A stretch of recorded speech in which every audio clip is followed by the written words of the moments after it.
So I'm going to tell you about Eric. So the focus of this morning with our group is the creation and leading of accountable teams and learning to deal with their real issues. Eric now dedicates his work to helping other leaders engage their employees through strategic alignment, creation of functional and accountable teams. He learned the importance and impact of achieving meaningful levels of trust and accountability in organizations during what he refers to as his working career. This is apparently not your working career. We spent over 20 years across 3 different manufacturing organizations. He's from Wisconsin. He's from manufacturing. He held a variety of positions. He started his own firm in 2007, but he was the president hired by Diamond Cut in Wisconsin to accelerate their growth, and then he played various roles in helping that company transform itself into a very successful custom metal fabricator. He was then president of EWC, a manufacturer of medical interconnect systems. So you'll tell us what that is, also in Wisconsin. Eric says that he failed in every imaginable way, but escaped fairly unscathed, and having learned a lot about the promises and pitfalls of leadership and leading teams. He also was, or are you now, or you used to be, you were a member of Vistage, okay. He comes from the home of Vistage. Vistage was founded 60 years ago by a company in Wisconsin. It was called Tech, the executive committee, and his dad was the tech chair. And so it was inescapable. But it's it's an integral part of your history. So I asked him, how did you find out about Vistage? He said, well, I was born into it. Anyway, I have worked for years to get Eric here. I couldn't be happier. And for those of you who are members in a key group, I'm happy to say that he's going to visit that key group next year as well, which is awesome. PCCA already romanced him in the door. He recently did some work with your company. So you guys have him today. Well, good morning, everybody. Good morning. I have to say that when I got the invite, for me it is somewhat of a bittersweet moment to come to Vistage. It's sweet in that, as Frederica said, I grew up in tech, right now it's called Vistage. So for me it's kind of like a homecoming.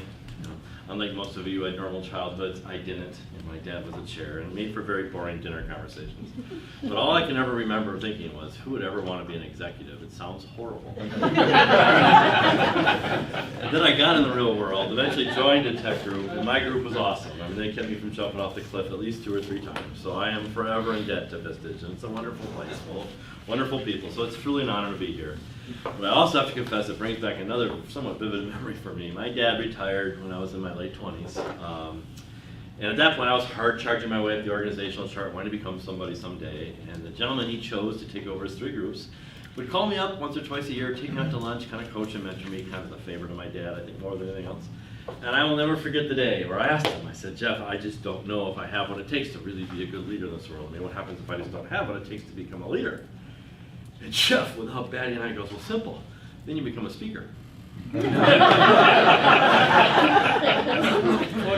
I'm like, Jeff, I don't have anything to speak. I don't know enough about it to speak. And he goes, well, then you become a consultant.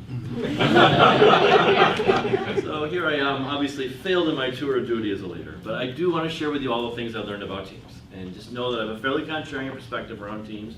My journey with teams started about 35 years ago when I heard a speaker named Pat Murray. And he got me thinking about teams in a radically different way. And I've kind of been a student of his ever since, tried everything under the sun, and know a lot of what you're here today is fairly contrarian. You may not agree with everything you hear today. I actually call this my roll A speech. Most people are usually reaching for the acid by about 10 o'clock. So if you find yourself feeling a little anxious around some of what you're hearing this morning, that's totally normal, okay? My goal is to really kind of get you thinking about teams in a different way. Because in my experience, most teams aren't really even that functional. I grew up in the mid-'80s in business, and it was teams this, team that. And then one day I realized, pretty much every team I was on sucked. So, okay, so we say teams are great, but a great team in my experience is pretty rare. So I want to share with you what I've learned is required to get most teams, which I'll argue are full of very good people with very good intent, but at the end of the day, if you objectively observe the team, you'd say, that's not even a functioning team. How do you get that group of people, first of all, to become functional? And then how, if you so choose, do you get that team to become accountable? And that's really the mission for today. I'm going to leave you with all the implementation tools to do it.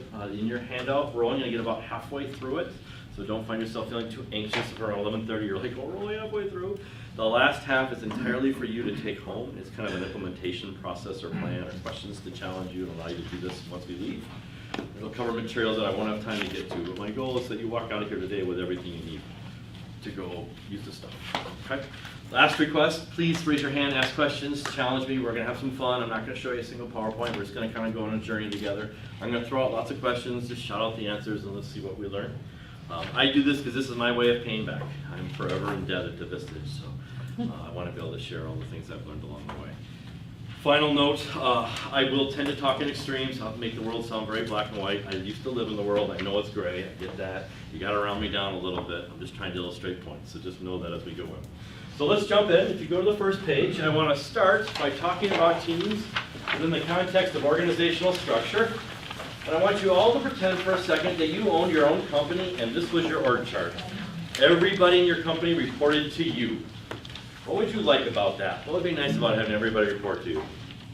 Not dealing with my darn boss. Yes. What else? You probably know more what's going on. You know everything that's going on. Yep. What else? What would you like about it? Pretty simple structure. Simple structure, right? Collaborate. Yep. It's easy to collaborate. If you just summarize in one word, what word would you choose? You have lots of control. Okay, at the end of the day, pretty much everything I can hear, other than not having to report to my current boss, pretty much rolls up into the word control. Okay, that's the upside. What's the downside? Control. Control, right? Yeah. It's all on me, isn't it? Yeah.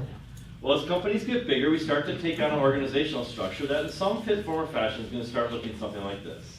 I'm willing to bet if I asked you for an org chart, I get a piece of paper that in some fit, form, or fashion, as you grow bigger, you know, you add layers and you add departments, but in some fit, form, or fashion would look something like this. Is that fair? Any guesses where we learned to structure business like this from? No. Military. This is the military model. We did not apply this to business until the early 1900s, but way back when the Romans came up with this.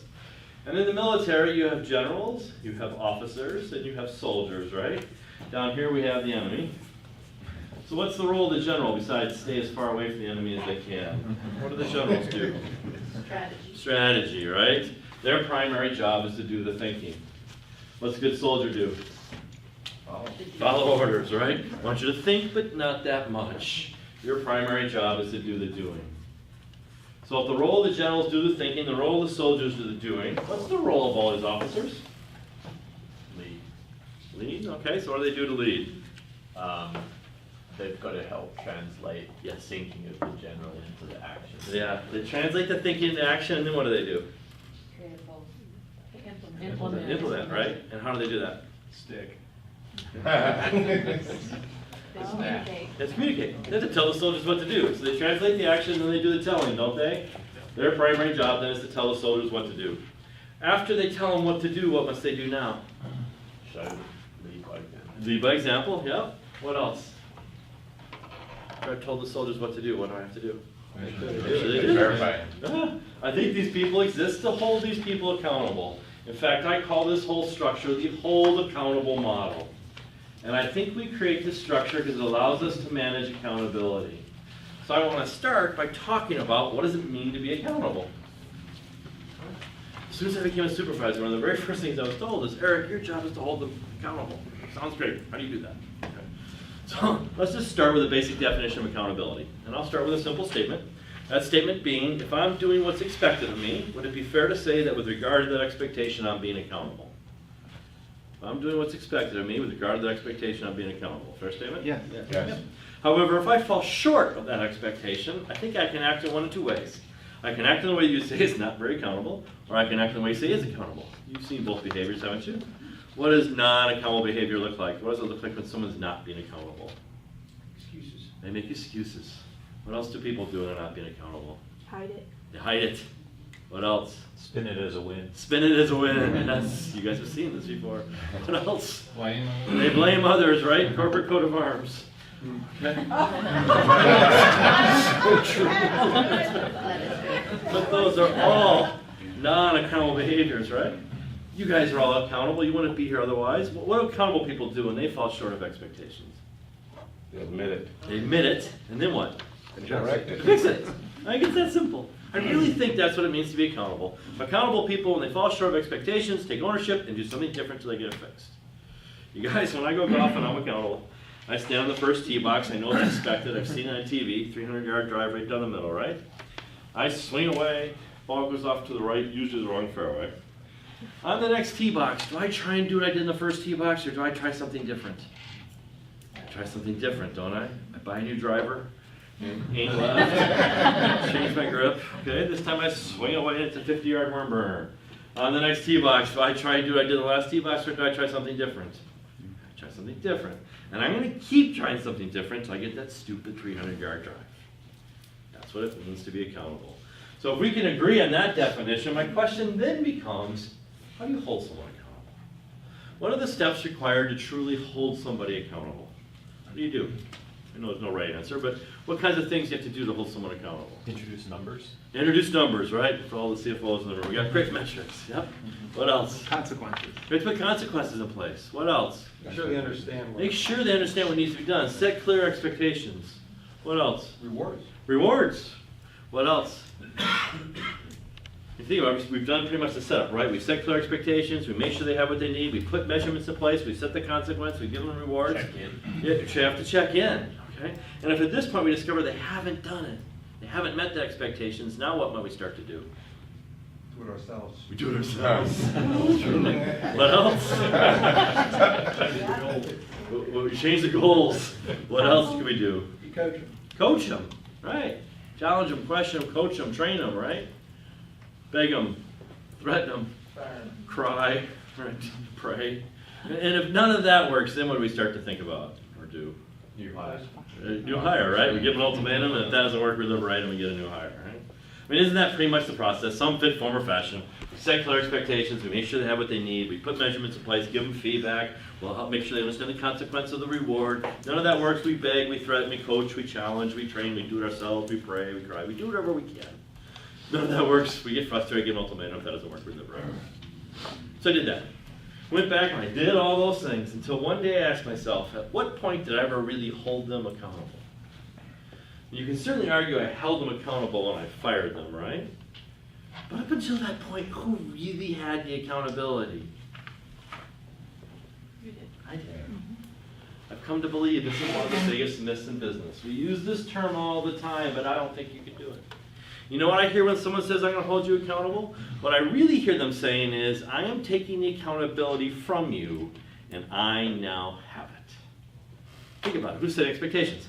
I am. Who's making sure they have what they need to get the job done? I am. Who's putting measurements in place, giving them feedback? I am. Who's setting the consequence, the reward? I am. Who's coaching, begging, threatening, cajoling, training, questioning? I am. Who's giving the ultimatum? I am. I started out, I got a degree in economics, had no idea what to do with it, so I got a job as a buyer. Turned out being a buyer is a pretty important job. I came in every day, I bought things. If I missed a day, things didn't get bought, lines went down, chaos, anarchy. Well, I was a pretty good suck-up, so after a few years I got promoted. Became director of materials, which is a good gig. I had a window, had a big desk, high back chair, title on my business card. I missed a day now, and what happened? Yeah, not much. But I kind of wanted to do a good job, okay? So in order to do a good job, what did I have to do? Make sure your buyer. I had to make sure my buyers did a good job. So I started to say things like, guys, no surprises. And if there's a problem, bring it to me. And maybe I should make these decisions, because these are pretty important decisions. And maybe I better continue by cables, because cables are pretty important. What was I doing to all the accountability? I was taking it. Because deep down I realized something. If they fail, who does that reflect on? Me. So I was going to make sure they didn't fail. So one morning I woke up all upset because I realized they weren't being very accountable. Well, guess what? I had it. And I think that's kind of what we do, is we assign out different levels of accountability all throughout the organization. If this person fails to meet their accountability, this person steps in and takes it. And if this person fails to meet their accountability, this person has to step in and take it. And if this person fails to meet their accountability, this person has to step in and take it. And that's kind of how we manage accountability in an organization. If you think about it from a military perspective, did this model work for us in World War I, World War II? And it did, kind of. They're relatively slow-moving wars. I'm not much of a war historian, but I think it was Eisenhower brought his brain trust together. They spent 6 months strategizing on how to take Normandy. Waited for good weather, told the soldiers took Normandy, they took Normandy. And they came up with the next idea, and the next idea, and it was the same process over and over and over, thinking, telling, doing, thinking, telling, doing. How well is this model working for us in Iran, Iraq, Afghanistan, Syria? I figured not very well, is it? Wonderful book out there, if you haven't read it, called The Team of Teams by General McChrystal. Came out a few years ago. He talked about how this structure killed us over during the Iraq War. He commanded the troops in the Iraq War. It first came to my attention, I don't know if anyone here saw it, but about 6-7 years ago, on the Discovery Channel, there's a special called The Hunt for Osama bin Laden. This is obviously before they got him. I'm not quite sure how I saw it, but somewhere between ESPN and ESPN2, there was the Discovery Channel. Started with the towers going down.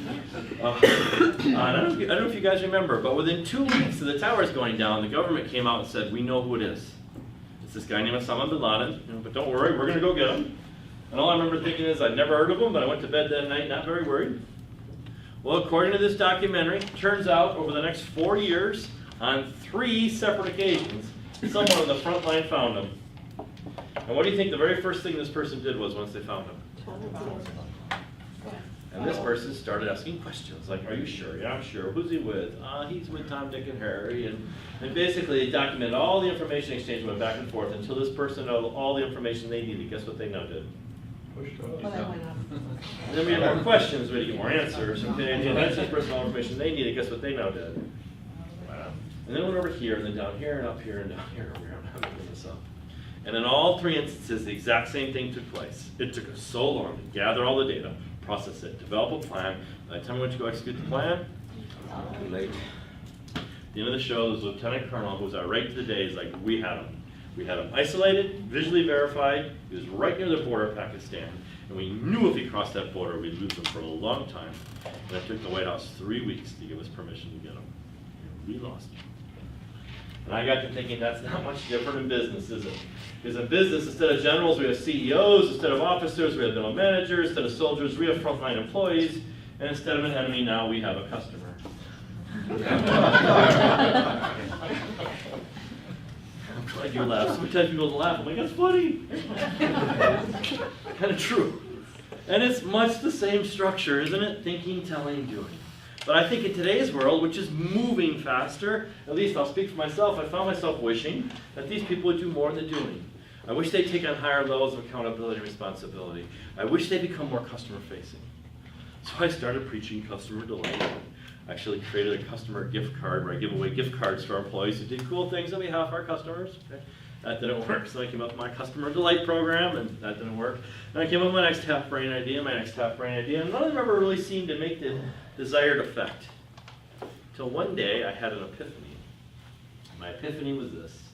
If I were to go deep inside the heart and soul of this person, which direction would I find they truly most care about? Would they be looking at the customer? Would they be looking at their teammates? Or would they be looking up at their boss? Which direction is truly most important to that person? The boss. Why?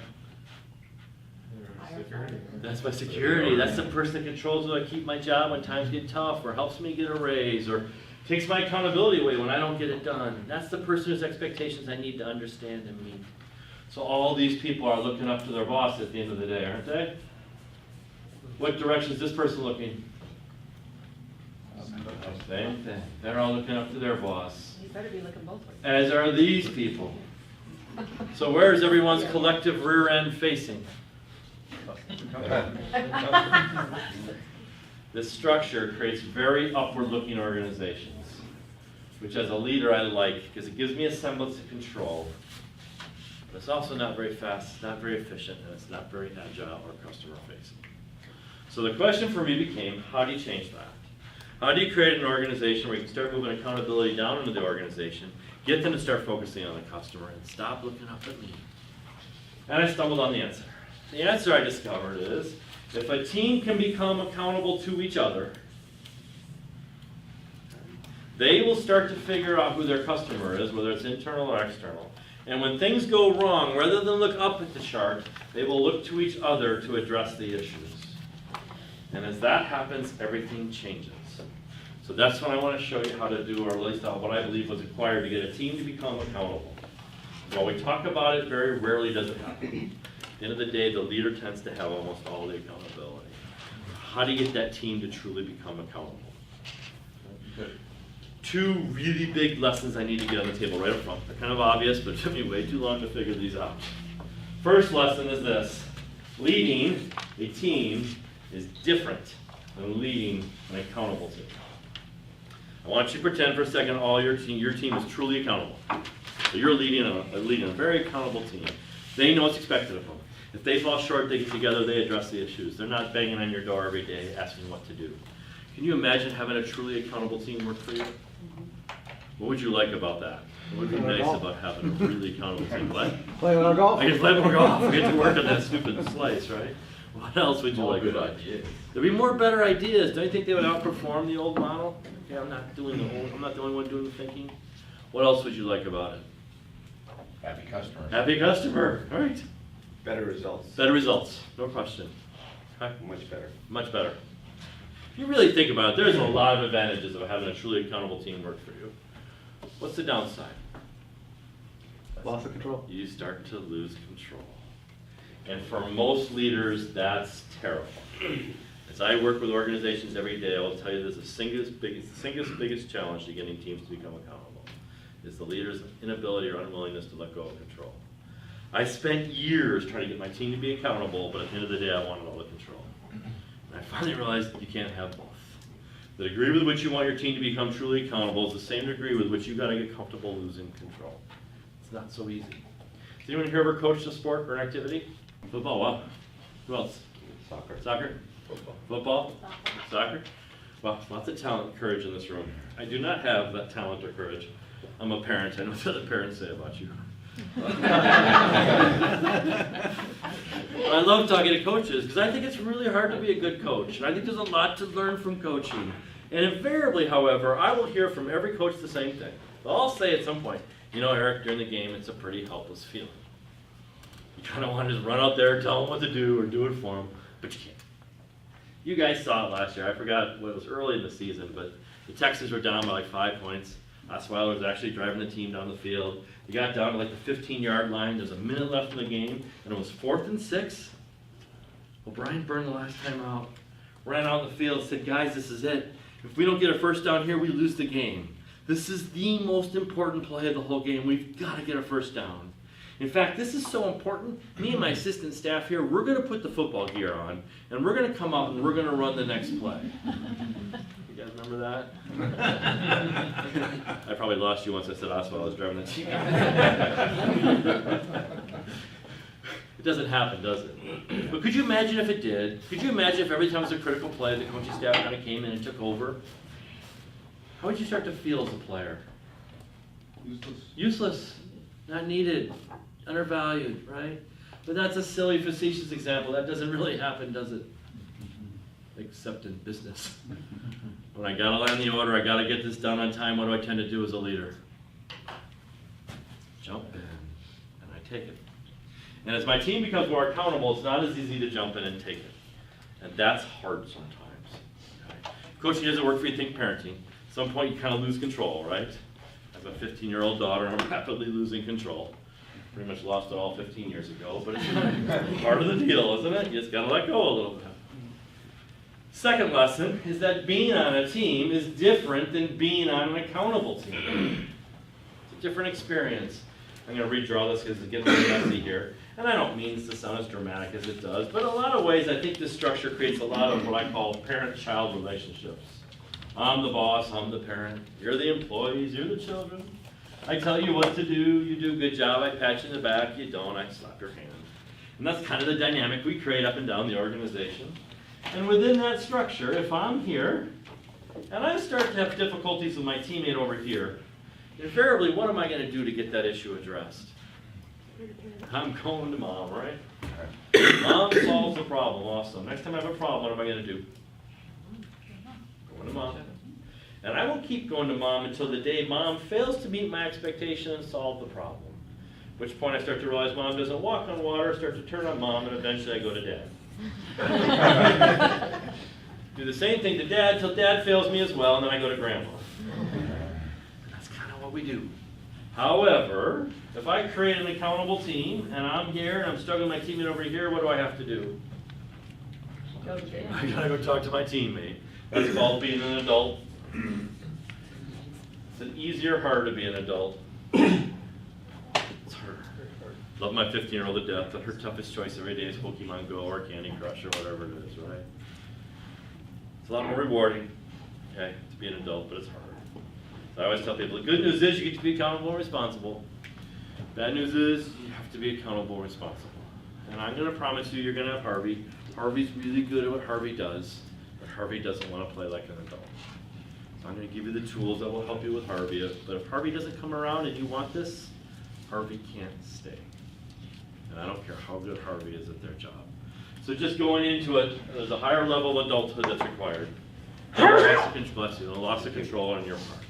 So with that as a backdrop, let's see if we can't figure out what separates most teams, which I'll argue aren't that functional, versus those few that are, versus those precious few that are truly accountable. So to do that, I'd like you to go forward 2 pages in your handout. Go to page 4, I believe. I want you to take a second, and I want you to identify the best team you have ever been on. I want you to rifle through your life, think about all the teams you've ever been a part of, and ask yourself, which one was the best one? I once had someone talk to me about our 4th grade kickball team. I've heard high school sports team. Sometimes someone says my family. Could be anything, not even ask you what it is. But once you have your best team clearly in mind, I would like you to write down what made that team so great. And then I want to draw from our collective experience and see if we can identify the common threads that existed amongst all our best teams.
All right, quick question for you. Was it easy or hard for you to identify that team? Show of hands, who found it pretty easy to identify their best team?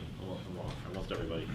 Was it easy because that team kind of stands out compared to the other teams? There's a difference between that team and the rest. For those of you who found it hard, was it hard because you had so many great teams to choose from, weren't sure which one to pick? Or not sure if that's usually, not sure if everyone had a great team. Kind of goes back to my thesis, okay? Most teams are really non-functional, but if you've been lucky enough to experience a good one, it tends to stand out. So let's see if we can identify what were the common threads amongst all our best teams. So shout them out. I'm going to try and organize them in a meaningful fashion. What came to mind as you thought about your best team? Trust. Trust.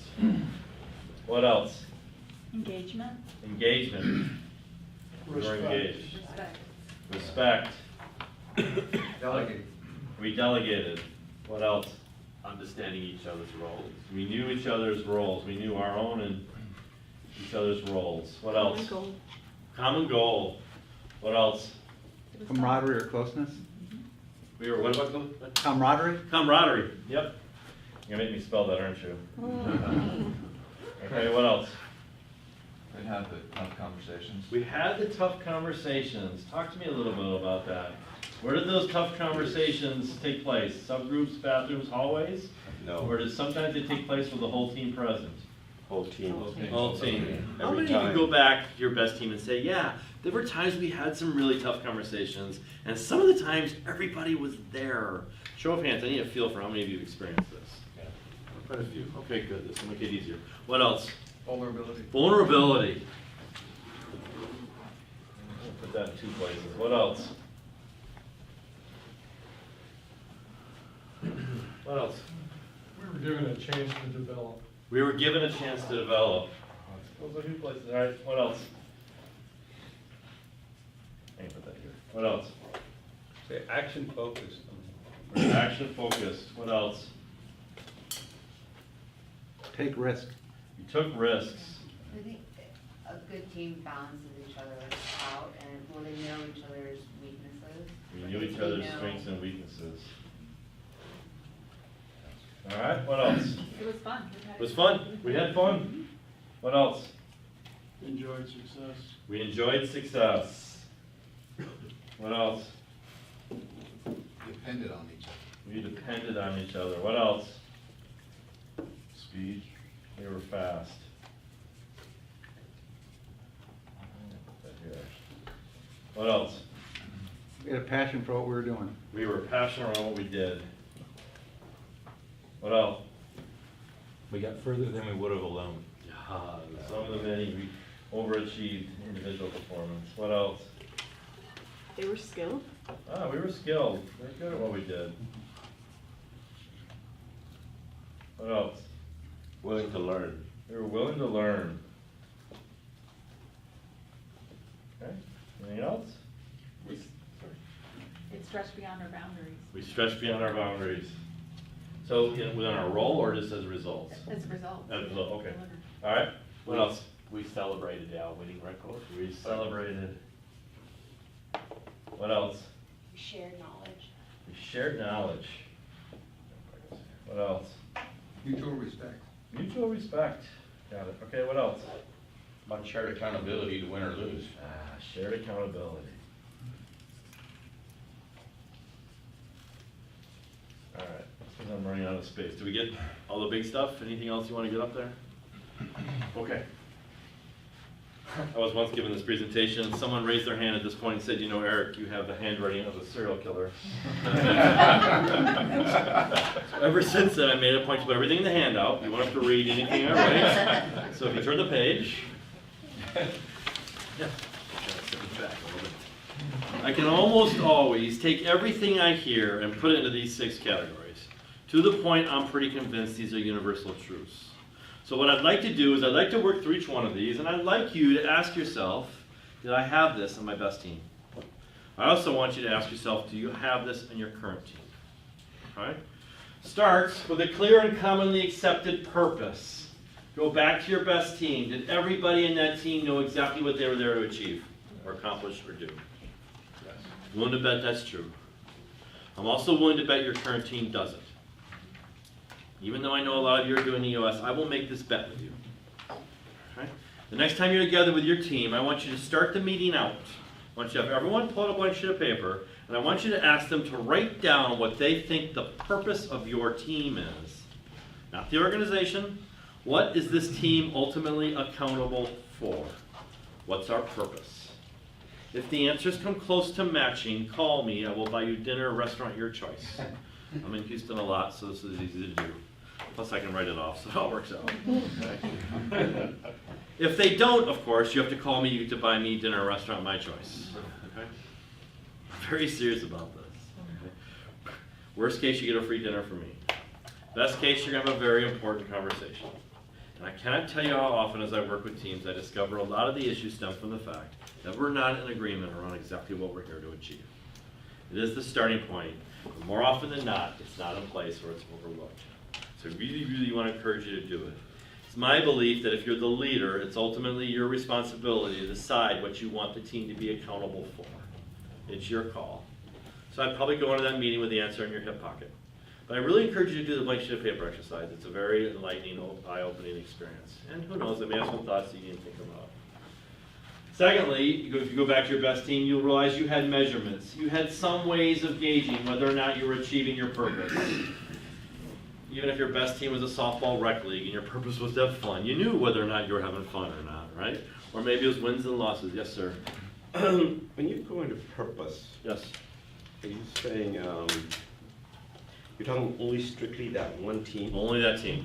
So in other words, we're in the apartment business, so let's just pick one property. So there'd be several people on that property, so the manager should know what his purpose is that day, I mean, that month, No, year? I Or are you think- talking about a management team Yeah. above? Yeah, if it's a long-term team, is I guess what I'm thinking of. If it's a long-term team, you are gonna have that team be accountable for something. Maybe it's for identifying the right properties or making the acquisitions, or maybe it's turning a profit, or maybe it's ensuring the short, long sustainability of the organization. But whatever that team in place, if it's a long-term team, and even short-term teams to a degree, but there should be something that team is ultimately accountable for. At the end of the day, this is what I'm expecting you to take ownership around. What do you mean by short-term team? Well, I mean, if it's a team that only, for a specific project, you put a team Oh, together. no, But I- even then, they'll have a purpose. But it's much easier to identify for a team that's going to put it in place. And how do you make sure they have a purpose? So I want to ask, I'm going to go ask them, you guys, what do you think the purpose is? But as I said, I would go into that meeting with you knowing exactly what that purpose is. Because I think ultimately it's your job as the leader to just say, hey, this is what I want you to be accountable for as a team, versus what am I going to keep as accountability. Okay? But this is the accountability you're going to manage as a team. Okay? So that's why you use the blank sheet of paper exercise. I think hand in hand with that, though, you have measurements. If you go back to your best team, you had ways of determining whether or not the team was achieving its purpose. Whether it was wins and losses, a deadline, whatever it was, you knew at all points in time whether or not the team was on target. And my belief is that these two things are very much intertwined. Yet as I work with teams, I'll ask everybody, how's the team doing? And I'll get 6 different answers, which to me is an indication that we don't have clarity of metrics. And that's one of the good things about EOS is it gives you those metrics. And these two things are very foundational, yet I'll tell you very often they're overlooked. Where I find most leaders spend their time is on number 3. And I put 2 things here. First of all, in order to have a functional team, you need competent people. I have yet to experience a functional team that tolerated incompetence. At the same time, I rarely see, in fact, I don't think I've ever seen a functional team. Okay, I should say, I rarely see teams that are functional become functional just because they got a bunch of talent. We had a bunch of Michael Jordans, and that's what made us great. Usually what I hear are the things you talked about. We were skilled, we were passionate, we were engaged, okay? We knew our roles, we took risks, we were action focused, we were willing to learn. We were competent at what we did. We had differing strengths and weaknesses, and together we were pretty good. We also had capable processes. We knew what decisions we could and couldn't make. We had good communication. We had clearly defined roles and responsibilities. We had processes that enabled us to achieve our purpose. And I think this is where most leaders spend their time. Most leaders are making sure that we have the right people on the bus, competent people, and we're improving our processes so our employees can be successful. And this is very important. This is what good coaches do. We're going to put this kind of offense in, this kind of defense in. We're going to get good people to execute. But it is not the most important thing if you want a functional team. The most important thing if you want a functional team is there has to be a high degree of shared fate. What do you think I mean by shared fate? What does it mean to have a shared fate? Win or lose together. We win or lose together. Okay? My definition is right in the middle of the page. Shared fate takes place whenever what happens to one happens to all. In fact, that's my definition of a team. A team is a group of individuals with a shared fate. It's not until you have a shared fate will a team truly function like a team, especially under pressure. I first figured this out about 10 years ago, had a CEO, when I broke out on my own, had a CEO call me up from Minnesota, said, Eric, I'm really struggling in my executive team. They're just not functioning like a team. I hear you do this kind of stuff. Can you help? I don't know. Tell me a little bit about how you guys function. He goes, well, we get together once a month. We have a half-day managers meeting. But I meet with each of them individually maybe once or twice each week. Huh. Chuck, I think I know the problem.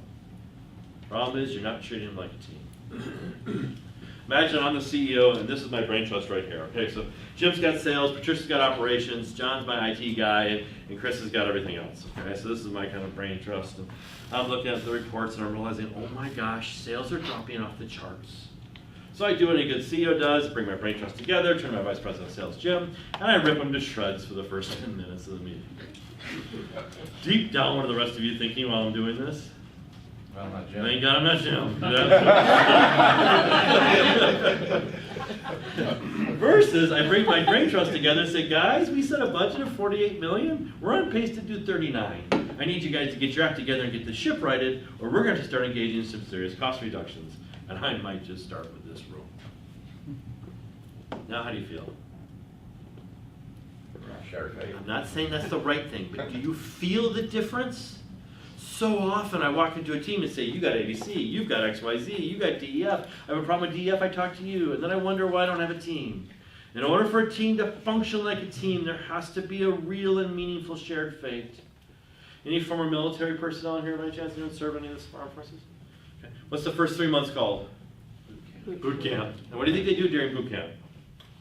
They break you down and reconnect you to the team. I have a good friend, I accidentally called him an ex-Marine. He is a former Marine. Turns out there's a difference. And I asked him, I said, what was basic training like? And he's like, oh my gosh, Eric, it's just like you see in the movies. The second day, the sergeant came in the barracks at 0500, woke us all up, dragged us all out to the beach, and advised all of us we would be going from here to over there as fast as we possibly could. Turned out to be almost a 2-hour physical gauntlet. We swam to the point we almost ran, we swam to the point we almost drowned, we ran forever, we climbed walls, crawled under wire, ran through mud, whole 9 yards. He goes, yeah, I finished first. I'm like, that's awesome. He's like, I'm like, why? He goes, because they lined us up in the order of our finish, and the sergeant came over in front of me and ripped me apart for about 5 minutes, seemed like half an hour. I'm like, why? Because I passed up all my teammates who were struggling, and I kept going. And I figured out really quick, it didn't matter when I finished. It only mattered when the whole unit finished. And that's what they did during basic training. They made your life increasingly miserable till you learned this lesson to your core. And if you didn't, they got you out. Shared fate. I have a good friend, last summer I'm on his deck and I'm watching all 5 of his kids play in the backyard. And it dawns on me, I've known all the kids since they were born, it occurred to me, they're all good kids. I'm like, how'd you pull that off? So he starts explaining this parenting thing to me because he keeps insisting I'm not a parent because I've only got 1 kid. He goes, you're not really a parent. Because you're not really a parent until you have 2. You know, at that point you're in man-to-man. But once you have 3, you go to zone. And he's like, at 5, you have to resort to extraordinary measures. And I'm like, oh yeah, what's that? He goes, well, Beth and I learned pretty early on, the only way we were going to survive 5 kids is that whenever any one of our kids acts out, we punish all 5 the same. And I'm like, you what? He goes, oh yeah, it works like a charm. He goes, think about it, if Audrey starts acting out right now, what are the other 4 going to do? I'm like, I guess they're going to come in. He goes, oh yeah, they do. Genius. No, you know, it doesn't work with 1, I found out, but it's...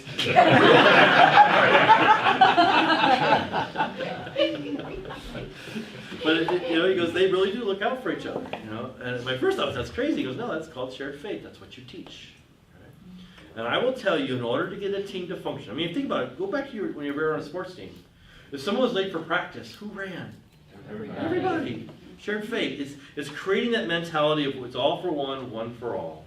And if you don't have that, the team will literally fracture under pressure. You'll literally watch your team disintegrate in front of your very eyes. In most organizations, a team is defined by who you report to. Okay? We all report to Eric, and so therefore this is a team, right? Well, guess what the shared fate becomes at this point if this is the only common bond? The shared fate becomes surviving Eric. You won't believe what he did this morning. Oh yeah, wait till you hear what he said yesterday.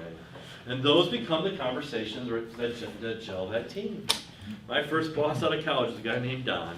We all survived Don for a few years. Don left. For the next 3 years we told Don stories. Because that's what gave us the sense of feeling like a team. Okay? It's a strong shared faith, but it's not very healthy. Right. Yes? Eric, on the parenting piece. Yeah. Obviously, team size is relevant. Sure. What about on the top end? Is there a team size that's too big for shared fates? So, I don't have a definitive answer. I will tell you what I watch. I think shared fate's easier to do with a larger group. Like you can take a football team, 53 players, there's a shared fate. It's hard to become a team when you have a lot of people and become accountable to each other. Okay, so 5 to 9 usually is the sweet spot. When you get larger than 9, you're gonna have spectators and it's hard to keep them all engaged. You can do it, you just gotta work harder. But I find you can create a shared fate with a larger group, but it's harder to have that team be truly accountable to each other as a larger group. Does that make sense? Yes, sir. So do you take the shared fate all the way to the level, like if this is a top level executive team? Uh-huh. Do you take it all the way to finances, to bonuses and things like that? You certainly can. And there's lots of ways to create shared faith. One way is in pursuit of a metric. Another way is co-locating their offices. Another way is financial. Both positive and negative, you can do it. You can do it by making it really hard to get on the team. You can do it by going through difficult conversations or difficult situations together. You can do it by achieving a big shared sense of values will create shared faith. You can do it through little things, just little celebrations. There's all sorts of ways to create shared faith, but you certainly can with compensation. I guess, let me ask a question differently. Okay. Am I being divisive if I've got a management group that's made up of business segments? Yep. Financially, majority of their income or bonus is tied to their individual business segments as opposed to corporately. Yep. Is that being divisive in this realm? So that'll beg the question of, do I want that really group to be a team? Okay, and can they really help and influence each other? So I'll use a different example to illustrate the point I'll apply to you. But I run into this a lot where a CEO or vice president of sales will come to me and say, Eric, I want you to help my sales team become a better team. I'm like, well, why do you want them to be a team? Well, teams outperform individuals, right? I'm like, well, not always, but keep talking, okay?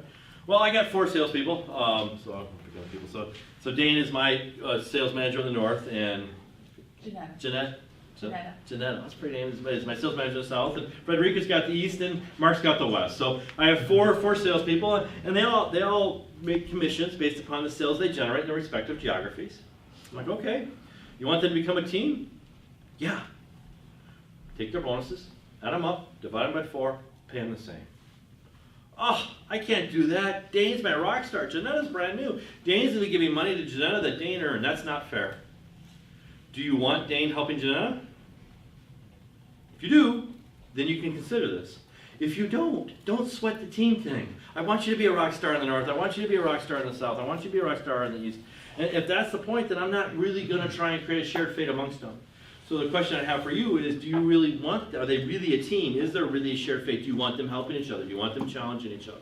If you do, then you might want to start considering doing something like that. Because I may say, hey, I want you to give your available resources to them, or I want you to go in and share best practices. And then I want to create that shared fate, and then I might consider some way of balancing out the pay. But at the end of the day, you're like, you know what?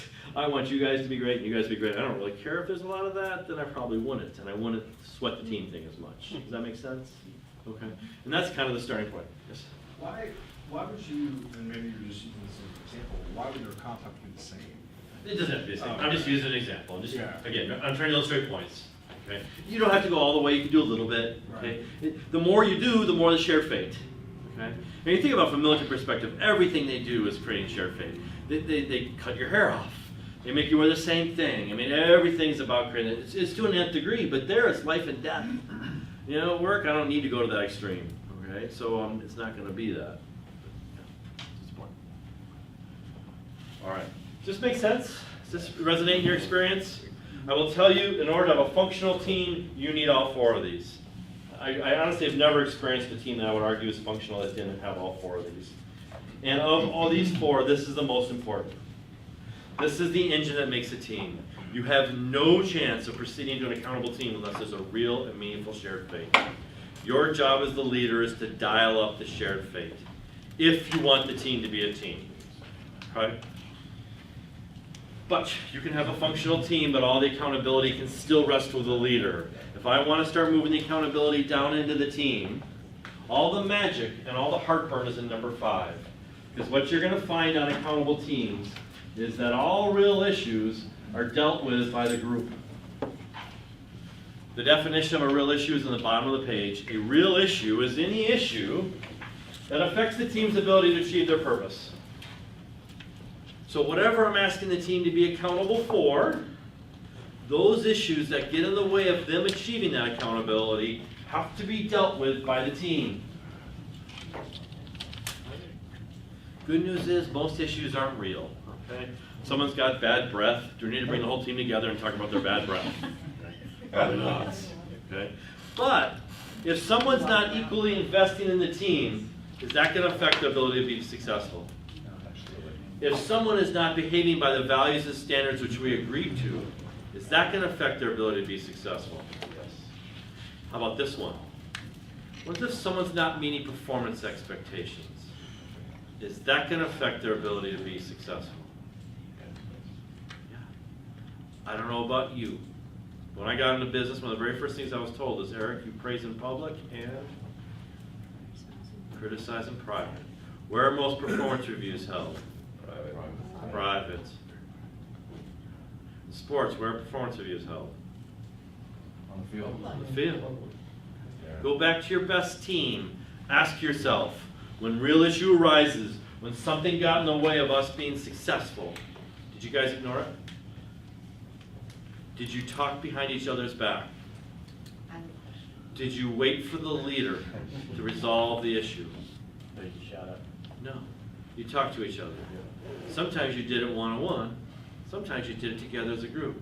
You guys talked about, we had the tough conversations, we were vulnerable, we shared accountability.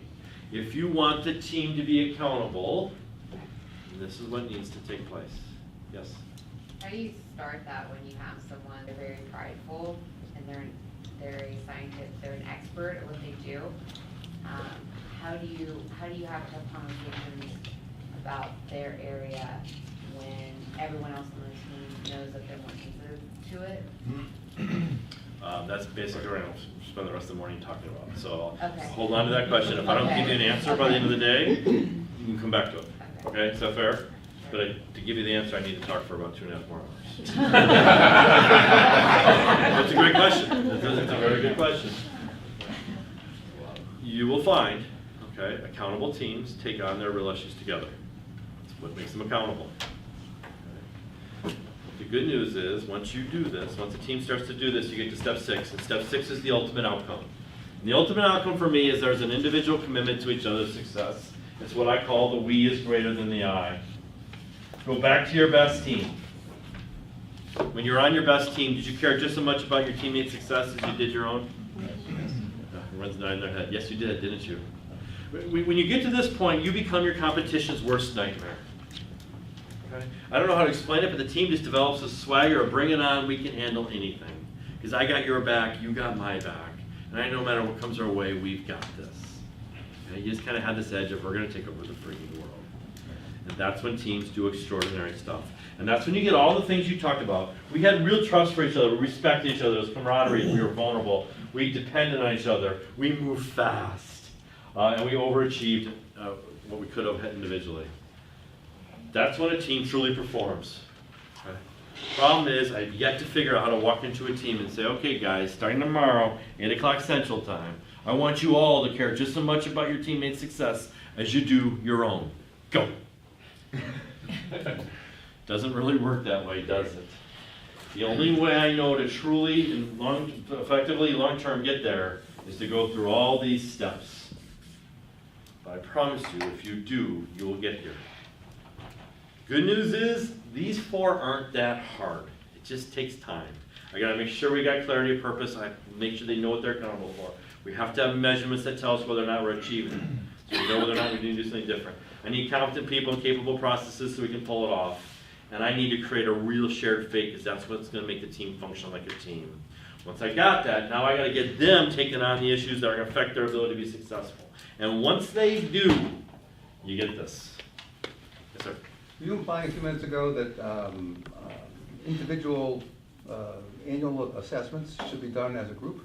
with the team? If the team were to become accountable, eventually we'll get to the point where we start giving each other performance feedback. And that's what accountable teams do. Yeah. But again, it's only as if you want the team to become accountable.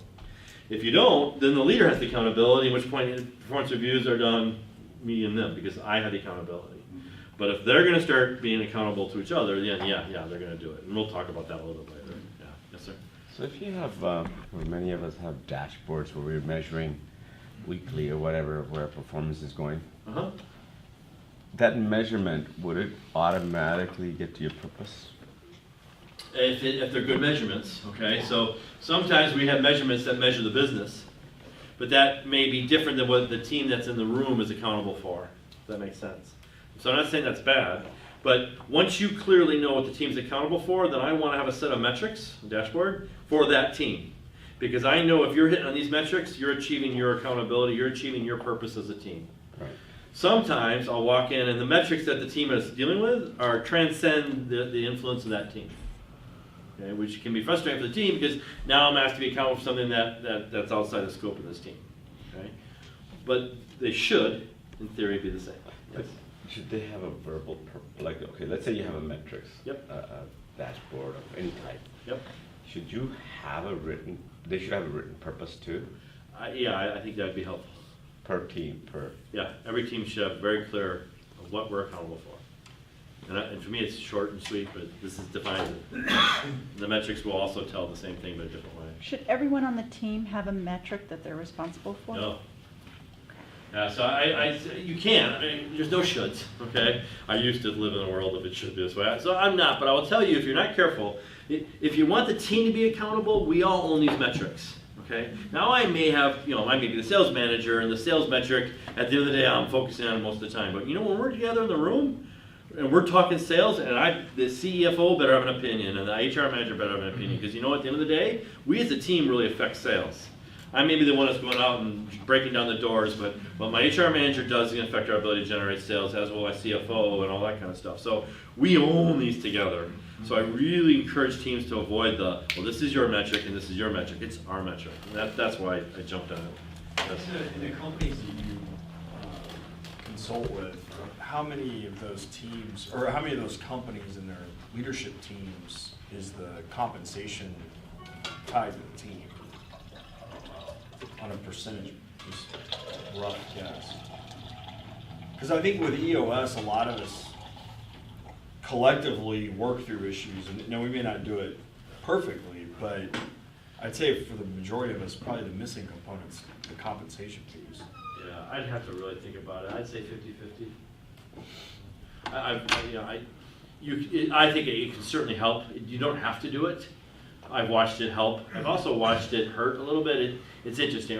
This is a kind of an extended topic. I'll be glad to talk about it at a break. But I would say it's not a one-to-one correlation. I'd say 50-50. But you can certainly accelerate things. Again, a lot of it comes down to what the employees are motivated by and what they're about. If money's very important to them, it will accelerate it. If it's not as important as achieving something great, it's not as critical. If that makes sense. He just told me money's not important to me. Awesome. All right, 2 more questions, then we gotta keep going. Yes, sir. I was just gonna comment quick. I mean, at our company, at the executive level, we're all tied to the same program. I mean, it's based on a percent of your base salary, but we either all make it and we don't make it, and the percentages are the same across the board. For the next level management, it's 50% is individual and 50% is the entire team. So half of their bonus, if they don't hit the threshold, the entire team gets nothing, or the entire team gets it.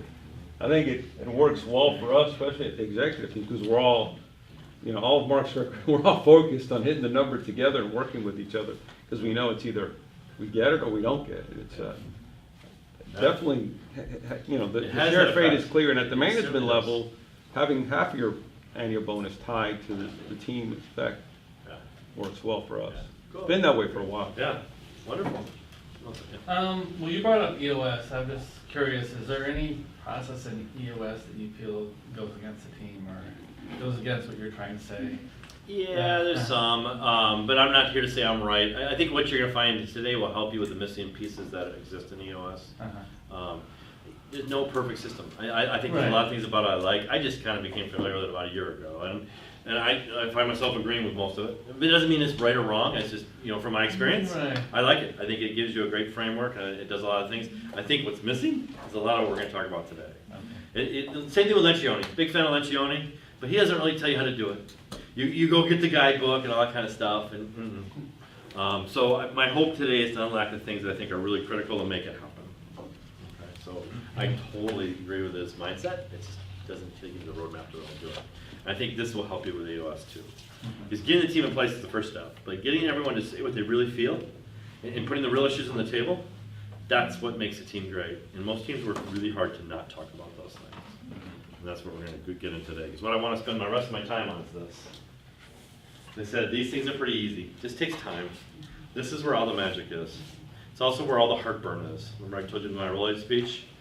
This is, for most people, terrifying.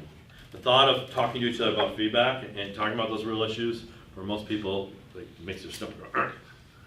And so I want to talk about why is this so scary, and how do you do it?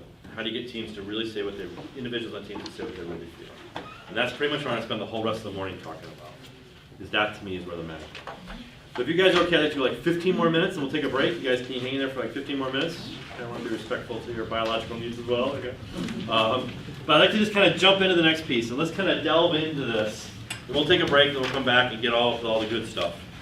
So if you go forward 2 pages where the lion's chasing the zebra, this comes from Pat Murray. Pat Murray, I heard 25, 30 years ago, is a legendary Vistage speaker. And he studied the works of a guy named Wilfred Bion. Wilfred Bion is pretty much the founder of all group dynamic thinking, yet no one's ever heard of him. But I guarantee you, Lencioni, Sinek, Lewin, Harvey, all their work rests on this guy's shoulders. I won't bore you with his bio, but he was an Englishman, lived outside of London, got enlisted in the English Army, served in World War I, served in World War II, was a doctor, had some significant team experiences. As such, at the end of World War II, he quit being a doctor, got his degree in psychoanalysis, spent the last 30 years of his life studying teams. Wrote 10 of the worst books ever written. The guy's just brutal to read. But once you figure out what he's saying, the man was brilliant. So I want to share with you the 2 most important pieces of his work. If you understand these 2 things, you will understand almost all behavior that you experience in teams. This will help you uncode a lot of the things that just drive you crazy at night. The first thing we're going to call the theory of herd. The theory of herd had 4 basic premises to it. I guess he was the first person to ever be published who made the case that human beings are actually pack animals. You guys remember studying pack animals in like 5th or 6th grade? You probably studied baboons or lions or something like that. What are common pack animal behaviors? What do pack animals do? They hunt together. They hunt together. What else do pack animals do? Breed together. We breed together. Yes, what else? Relying. We rely on each other.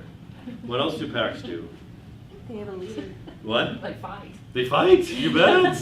We fight internally. We fight externally. We have a leader. We get rid of the weak. Okay. We'll have a structure. A leader will assign different roles. Okay. What else do packs do? The interesting aha he had was, what does a pack do when someone joins the pack?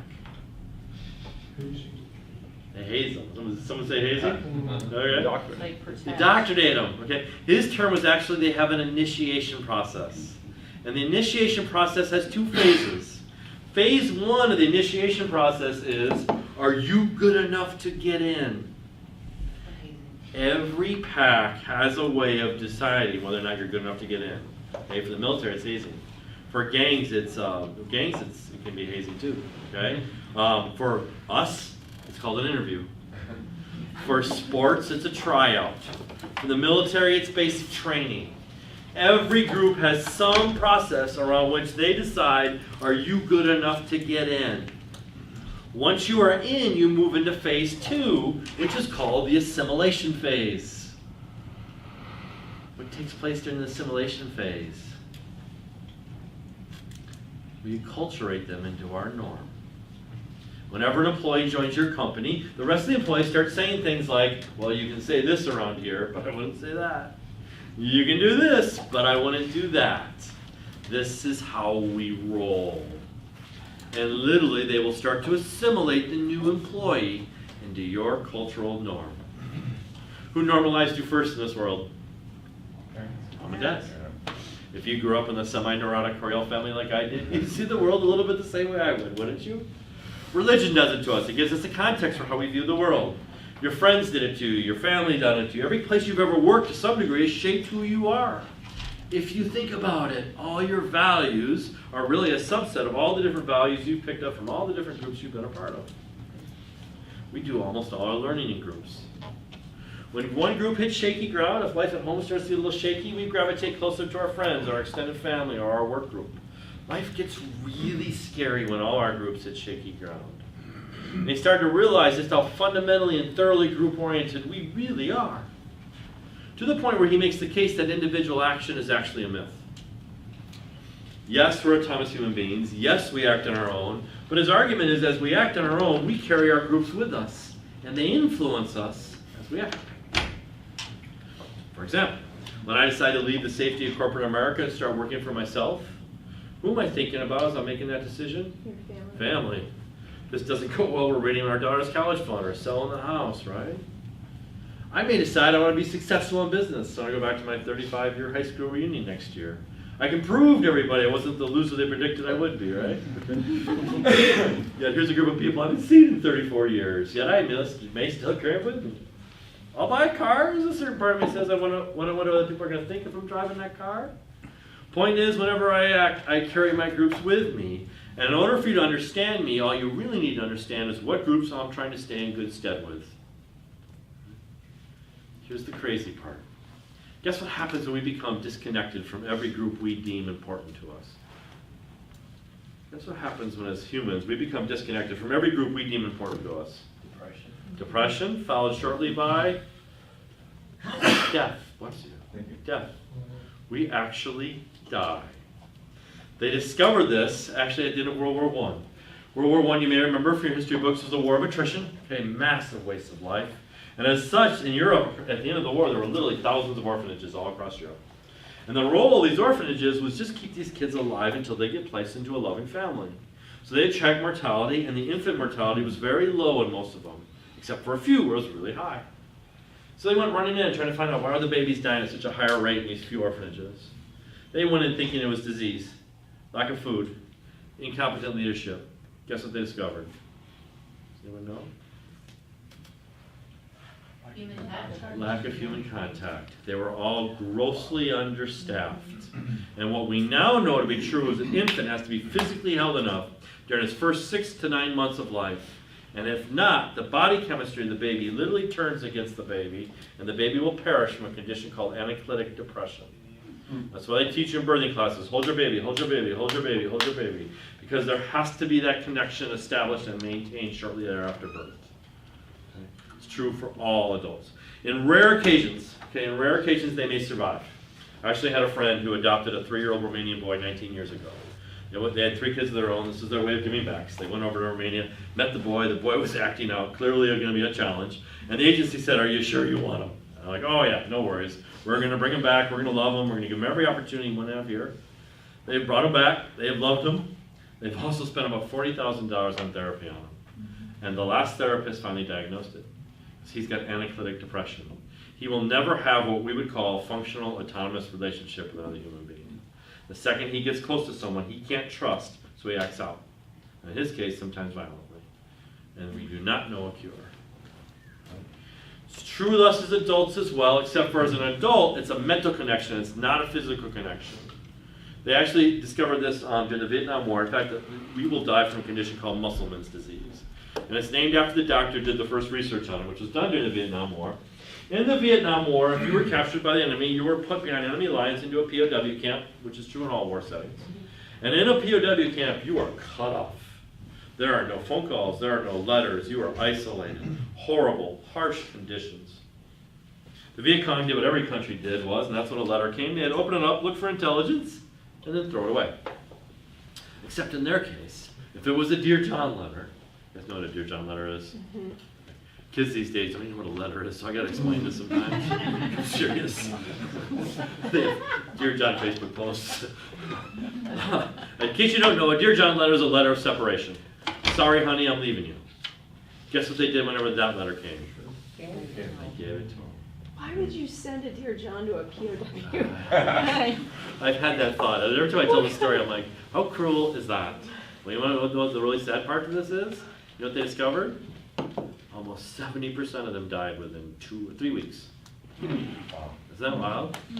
And what kept them alive in these horrible conditions was a connection to a group that wasn't even present. And when that connection broke, they literally gave up. They lost hope, they stopped eating, their immune system shut down, and they died. So I don't show this to depress you, okay? But you need to understand our strongest biological need is our need to be connected to other people. Transcends everything else we now know this to be true, is there has to be some kind of mental connection to other people. And the second we lose all meaningful connection, we will die. I actually have a friend who's been dealing with paranoid schizophrenia for about 30 years. She's on medicine, so most of the time she's fine. But every now and then she'll hear voices and she'll become suicidal. And if you're with her, she'll literally beg you to help kill herself. And at times she can talk about it. She'll describe it as feeling like she's surrounded by fire and cut off and wants to die. And I was sharing this with a friend of mine as a therapist. He says, oh yes, Eric, that's anyone who commits suicide. Most cases, when someone commits suicide, the experience that's going on inside them, whether it's real or not, is the feeling of being disconnected from every group they deem important to them. And when that happens, our tendency is to take our own life because we don't know what else to do. And I got to thinking, I had a real life experience with this. I had the coolest aunt and uncle ever. I did. They didn't have any kids, but they were that couple. They were just in love. They were fun. Everyone loved them. My aunt in her early 60s got cancer and died a month later, out of nowhere. My uncle, who was perfectly healthy, died 4 months later. And I will never forget looking into his eyes about a month after her funeral, and there was nobody home. He just had this blank, empty stare. I don't know explain. I get a tear. I told him, but it was just no one home. He had no desire to live without her. He let go and died, and he was perfectly healthy. So again, I don't share this to depress you. You just need to understand this is our driving force. And once Beyond realized that, he realized we operate out of fear of separation. And as humans, we will go to extraordinary lengths to avoid the experience of separation. Sometimes I'm afraid of being physically separated from a group. But more often than not, I'm afraid of being mentally separated from a group. I'm afraid of being ostracized. I'm afraid of being deemed a non-team player. I'm afraid of being thought less of. If you want proof, just go back to high school. How many times did you ever do something or say something you didn't want to do or say, but you did it to stay in good stead with a group that was important to you? If you don't remember, does anyone here have teenagers? Okay. Is this not their everyday? Yeah. They go through extraordinary lengths to stay connected to whatever group they deem important. That group may change every month, but whatever group it is, they will go to great lengths to stay connected. We do the same thing as well as adults. We're just a lot more sophisticated about it. Explains the phenomenon. The boss walks in the room and says, hey, I think we're going to do X, Y, Z. Let's do X, Y, Z. And you're thinking to yourself, that's really stupid. And what do you say? Okay. Charge, when do we start? Because I don't want to experience this. I don't want to be ostracized. I don't want to be deemed a non-team player.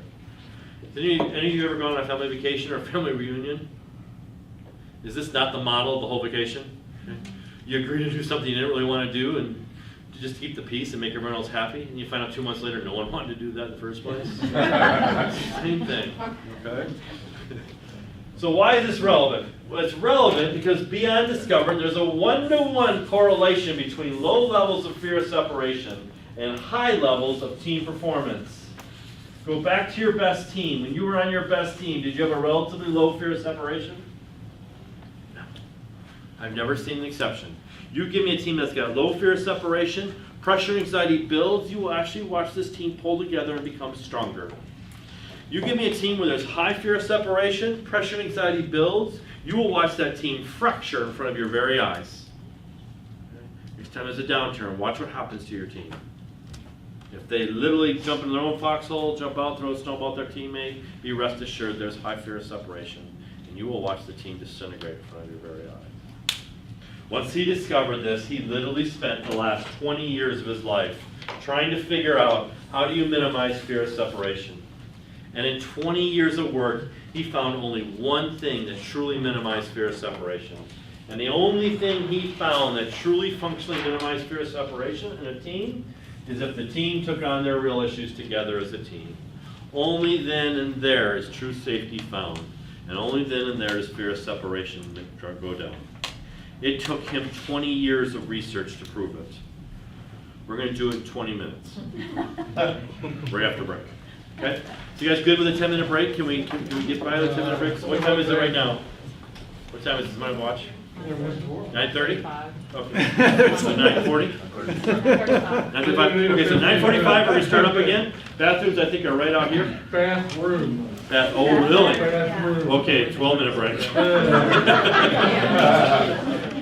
Yes. Can you do that? Okay. And I'll bring the listener members and tell you. Okay, great.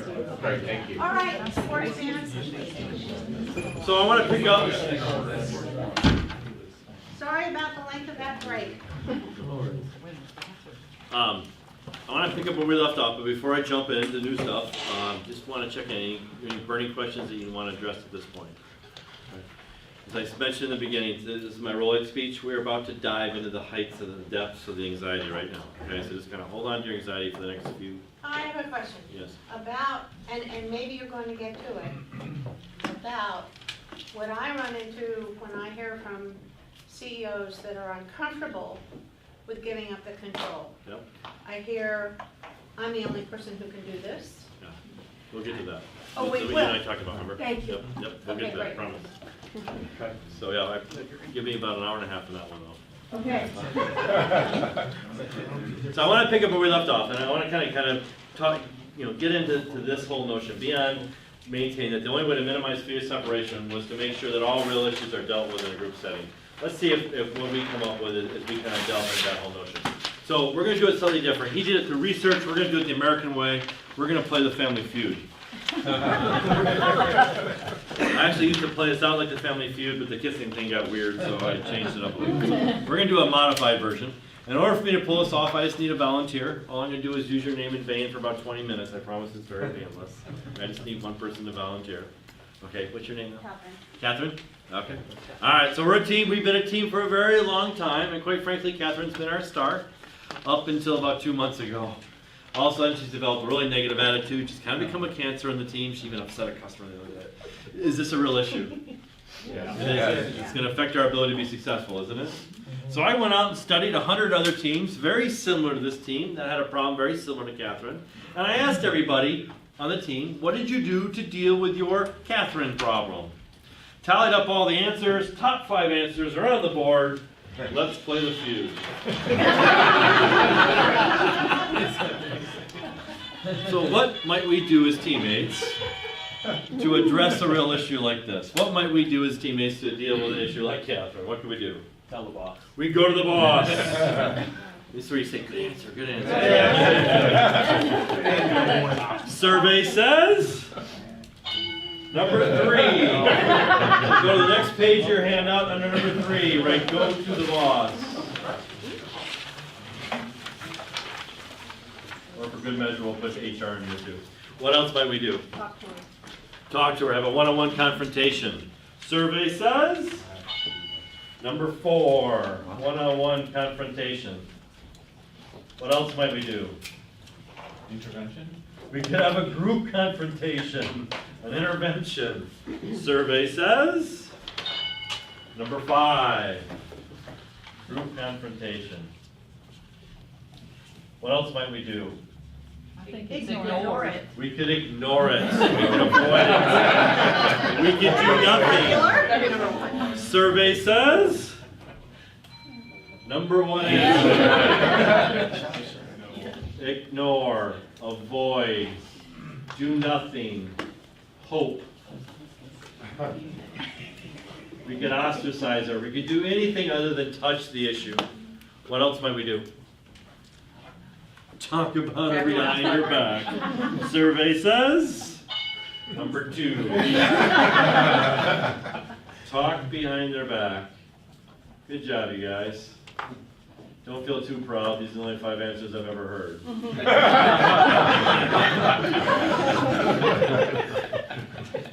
That's actually not true. Once someone said we can increase our medicine. Another one was we could take her out back. My favorite came at Harley Davidson. I was giving this presentation to the executive team, and someone said around here, he goes, well, around here, we just give them a raise and promote them. I thought that was pretty good. All right. I actually think there's a natural sequence. Tell me if this isn't true in your experience. When a real issue like this arises, where do we tend to start as teammates? What do we typically do first? I think we ignore it first. I think we do nothing. We hope it gets better. Maybe it's just an aberration. She's having a bad hair day, right? Yeah. And we stay here until the anxiety builds and something needs to happen. Then what do we do next? Talk behind her back. Talk behind her back. You see what's going on with Catherine? You see what's going on with Catherine? You see what's going on with Catherine? And we kind of talk about Catherine behind her back. We diagnose the situation, right? And we spend our time here again until the anxiety builds. And it gets to the point where something needs to give, right? And I think we kind of make a decision. We want her around or not. If we're thinking maybe it's time something happens or she leaves, what's the next logical step? Go to the boss. Hey, you know the boss pretty well. Why don't you go talk to the boss about Catherine? If that's not what we want, what's the next logical new step? Talk to her. Yeah, which in what way? One-on-one, right? Yeah. You know her pretty well. Why don't you go talk to her, Mike? And so then you'll go talk to her. How often does this happen? How often do you watch teams get together as a group and take on this issue together? Only when it Very, blows up. very, very rarely. And usually it's a mess, right? It's a blow up. I'll argue less than 1% of the time. Which ones are the common ones? Where do you find teams spending most of their time, energy, and effort and focus? 1 and 2, right? If I were to add one more, I'd probably add 3. I watch teams spend a lot of time waiting for the boss to take care of it. So if I were to group these 3 together, if this is less than 1% of the time, what percent of most teams' time, energy, effort, and focus is in these 3? A lot. A lot. 99, 98.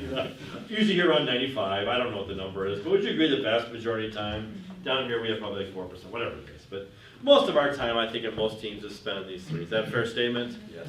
So my question then becomes, what happens to anxiety as we engage in each of these behaviors? So I want to work my way quickly through each one and see if we can identify what happens to anxiety, what happens to fear of separation. Because if you buy Beyond's notion, okay, it matters what happens to fear of separation. So I want to start with number 2. Number 2 is my favorite. Beyond has a term for it. I want you to write this down. He calls it pairing, P-A-I-R-I-N-G. Pairing is defined at the bottom of your page. Pairing takes place whenever we take on a real issue with anything less than the team affected by that issue present. Today, we'll make it simple. Whenever you talk negatively about someone behind their back, pairing. I was a great pairer in my day. I love to pair. Okay? I usually paired at lunch. So I'm going to go to Patricia. Patricia and I go way back. We're good buds. And so, hey, Patricia, want to go to lunch today? She's like, sure. So we go out to lunch as we do about once or twice a week. And we're out there talking about the weather. We're talking about this weekend's sports games. I know the Astros are going to make it to the World Series, of course. And then all of a sudden, our attention turns to Catherine. And for the next 15 minutes, we rail. We diagnose the situation. We solve it. We leave lunch in lockstep agreement. The interesting question is, what happens to my fear of separation after having lunch with Patricia? Does my fear of separation go up or down? Down. Why does it go down? Because you're on the same page. Yeah, if someone else sees the world like I do, what I think goes down is my anxiety. It's nice to know someone else sees the world like me, right? But what did I just learn about Patricia, and what did Patricia just learn about me? You're gossipers. She's a backstabber. So the next time I'm in a meeting with her, what do I need to worry a little bit about? Is she gonna turn on you? Yeah, is she going to turn on me? So what do you think happens to my fear of separation? It actually goes up. My favorite illustration of this took place many years ago. My daughter was like in 1st or 2nd grade. My wife was talking to the mother of her best friend. So daughter's best friend's mom, wife, on the phone for about an hour.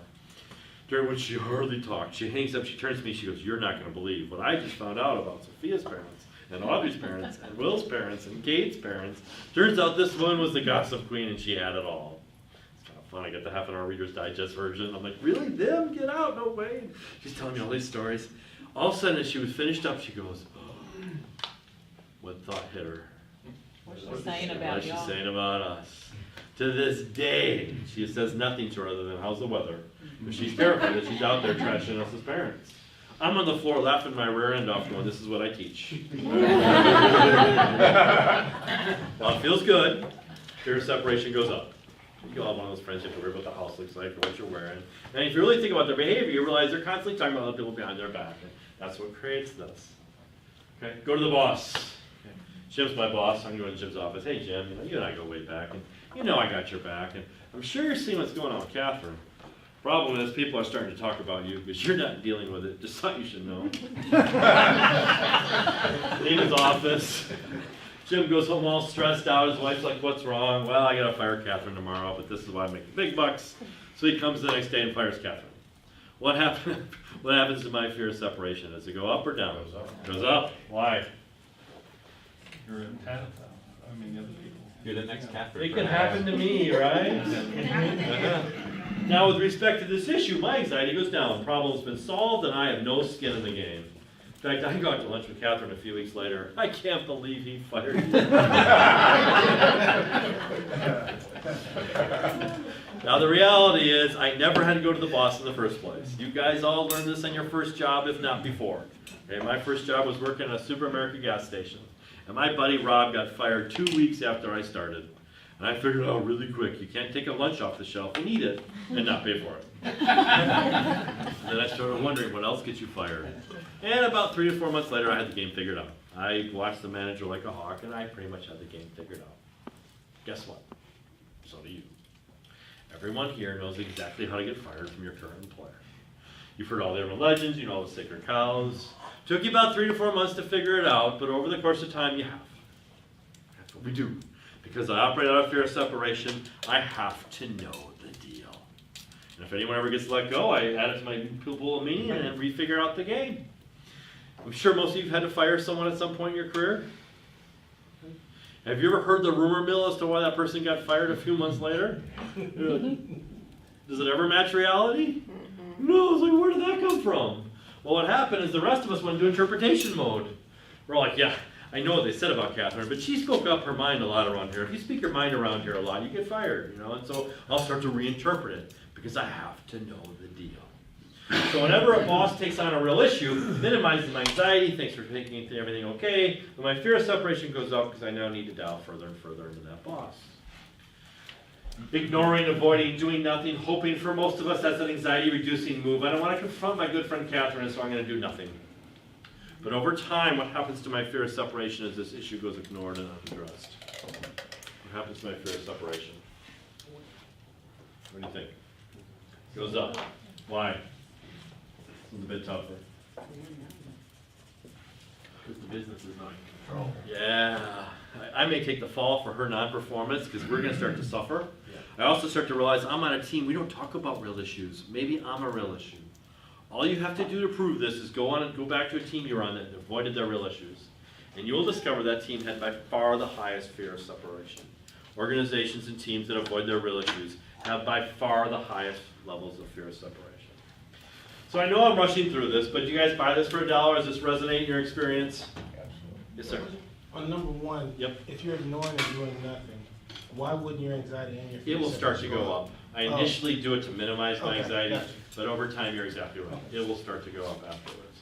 But that's also your fear of separation going up. Does this resonate in your experience? Mm-hmm.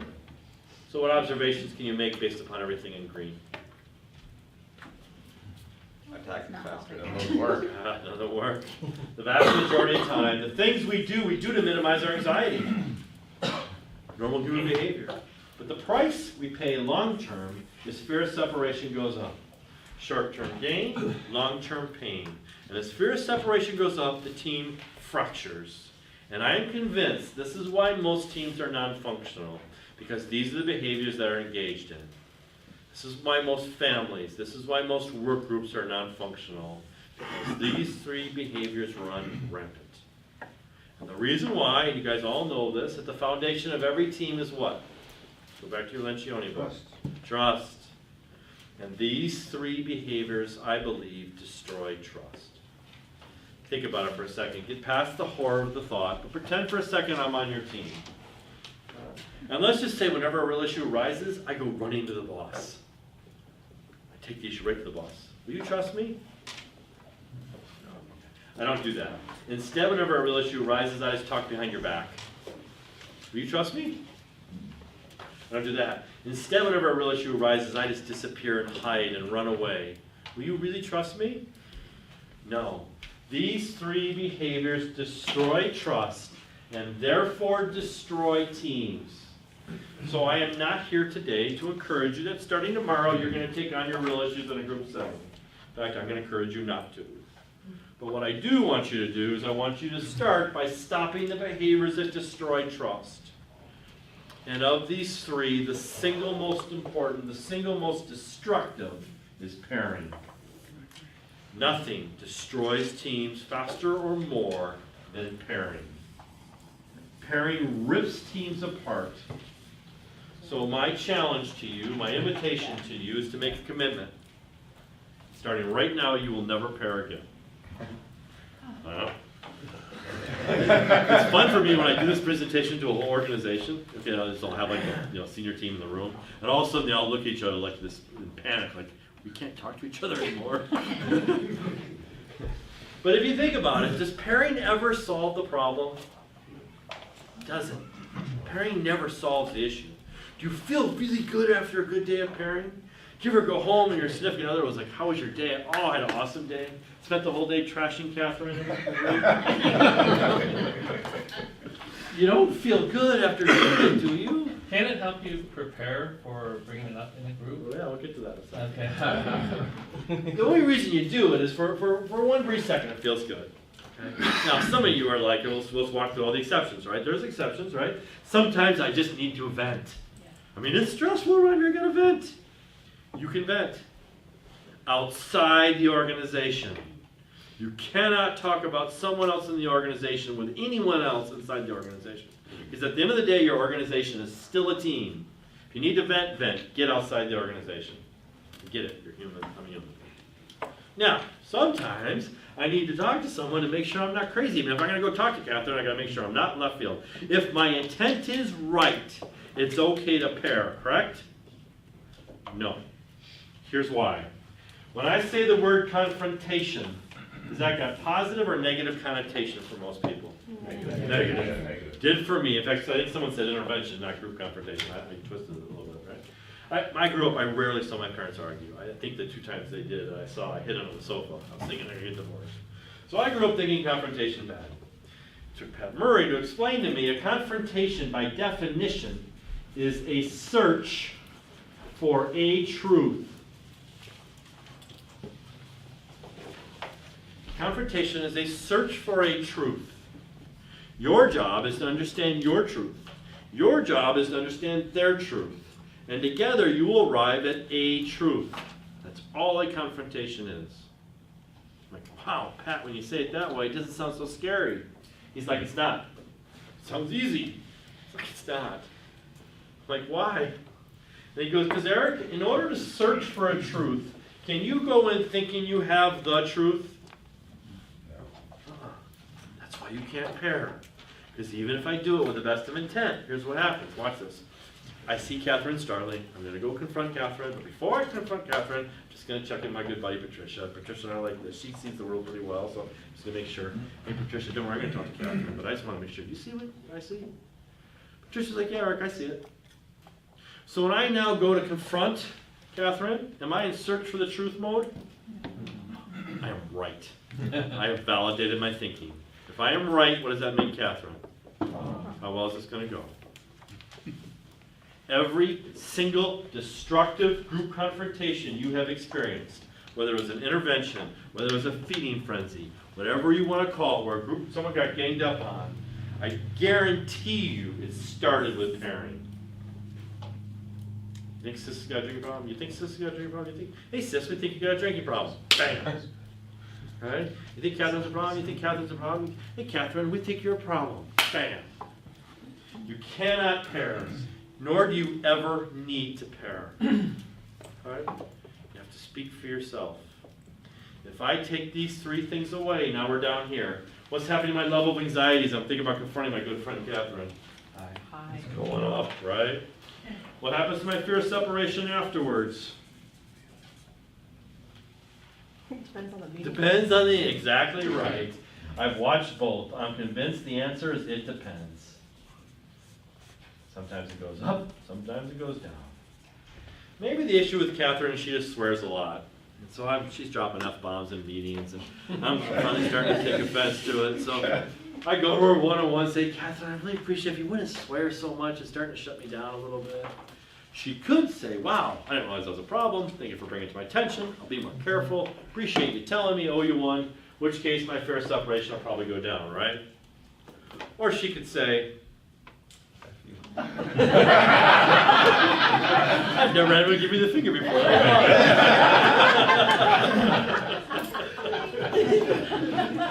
Made my day.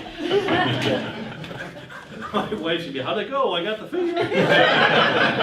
Progress. So it's a facetious example, but you get it. It depends how it goes, right? What do you think's happening to my level of anxiety as I'm thinking about bringing this issue up in front of the whole team? Really high. Why do you think it's never done? It's rarely done. Yes.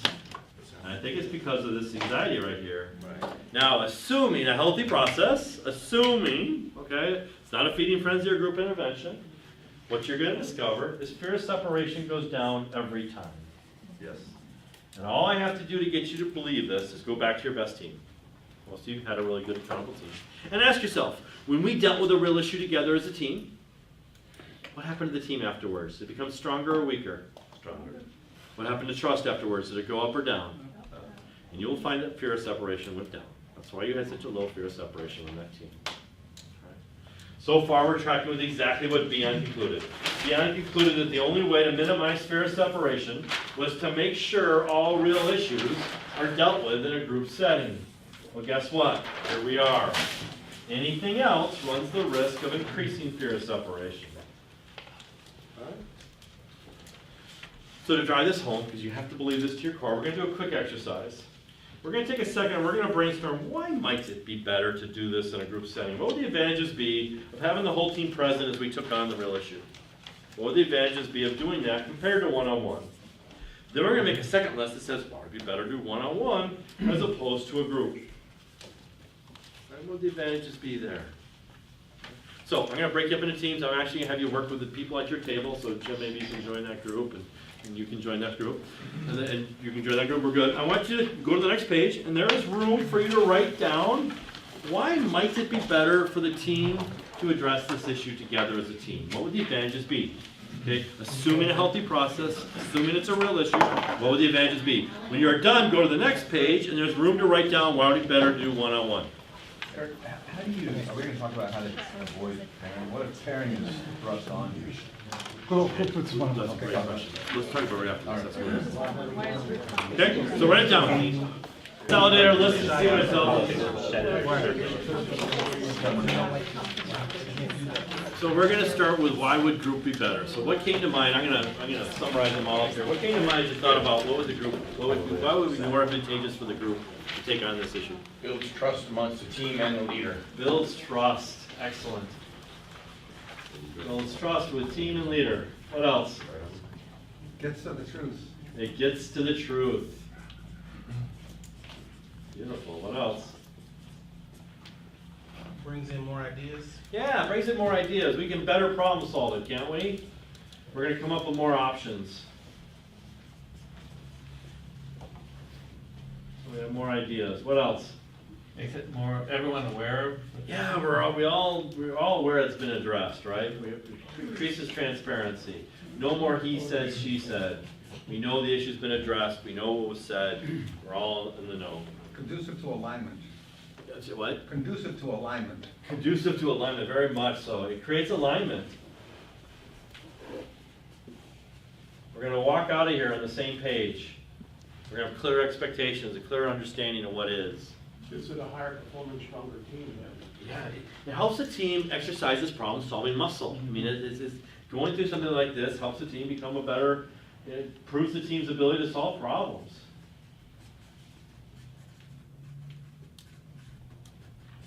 All right, what else? Create shared fate. Create shared fate.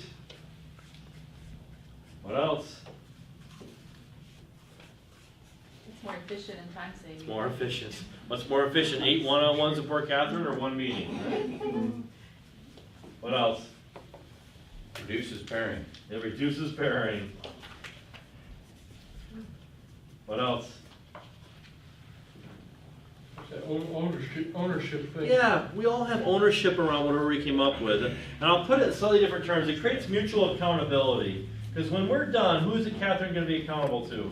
All of us. All of us. And you know what? We're going to be accountable to her too. If she says, I'm really going to work on this swearing thing, next time she's in a meeting with a few of us and she starts swearing, we're going to say, hey, this is what we talked about, right? It's going to create mutual accountability. What else? Team building and trust. Yeah, get the trust. Did I get that right? No. Wow. Build trust. Number one. Oh, it is, okay, yeah. Word trust. Camaraderie? Camaraderie, kind of helps build camaraderie, yep. I can't spell that word, so I'm not right. What else? All right, let me tell a quick story. You got something over here? Well, we just said it's less aggressive and offensive. It's less aggressive. So the group is going to help it keep it. Is going to keep it in check. What I will find is the group keeps it in check because I may have my day. I'm not going to allow it to someone else to be degraded. All right, let me share a quick story. This may help. So, first company I was with was a company called EWC. We were in the medical world. So I kind of grew up in the medical world, and my last 2 or 3 years there, I was president, and I joined the tech group. And I'll never forget, probably 2 years into it, a new member joined the group. His name was Kurt. Kurt and I were polar opposites. I was the real wimpy, can't wait to sing Kumbaya kind of leader. Kurt was a not so benevolent dictator, kind of person who would walk into a room, leave about 3 quarts of blood without ever really breaking a sweat. In fact, after like our second or third meeting together, at the end of our meeting, I'm walking to my car, he's walking to his car. He yells across the parking lot to me. He goes, hey Coryell, someday we should work together, because you need a spine. I thought to myself, well, you could use a heart. But I didn't have a spine, so I didn't say anything.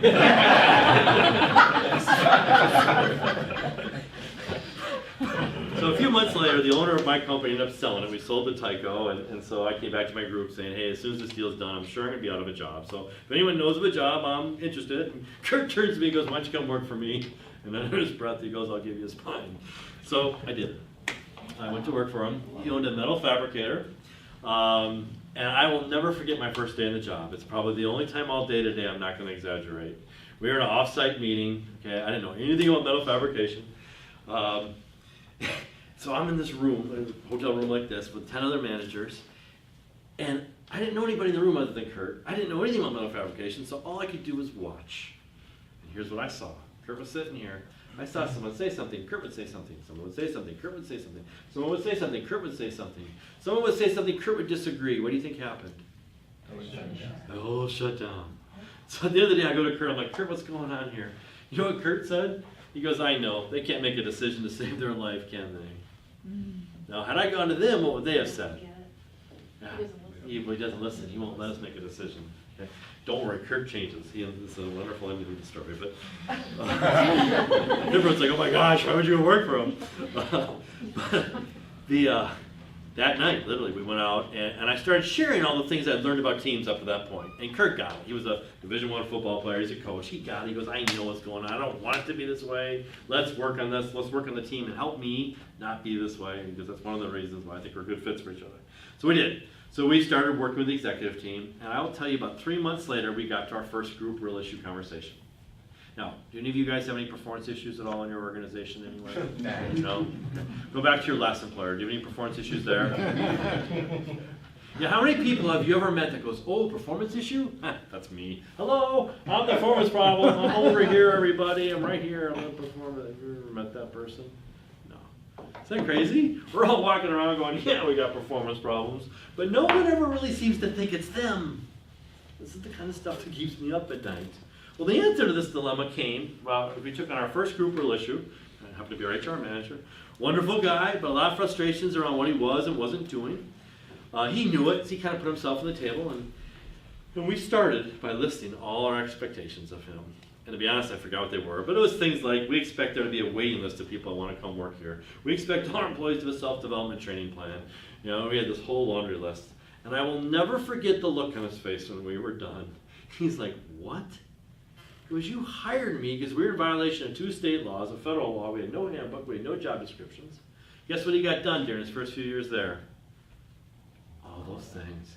He's thinking he's a rock star. What happened to expectations?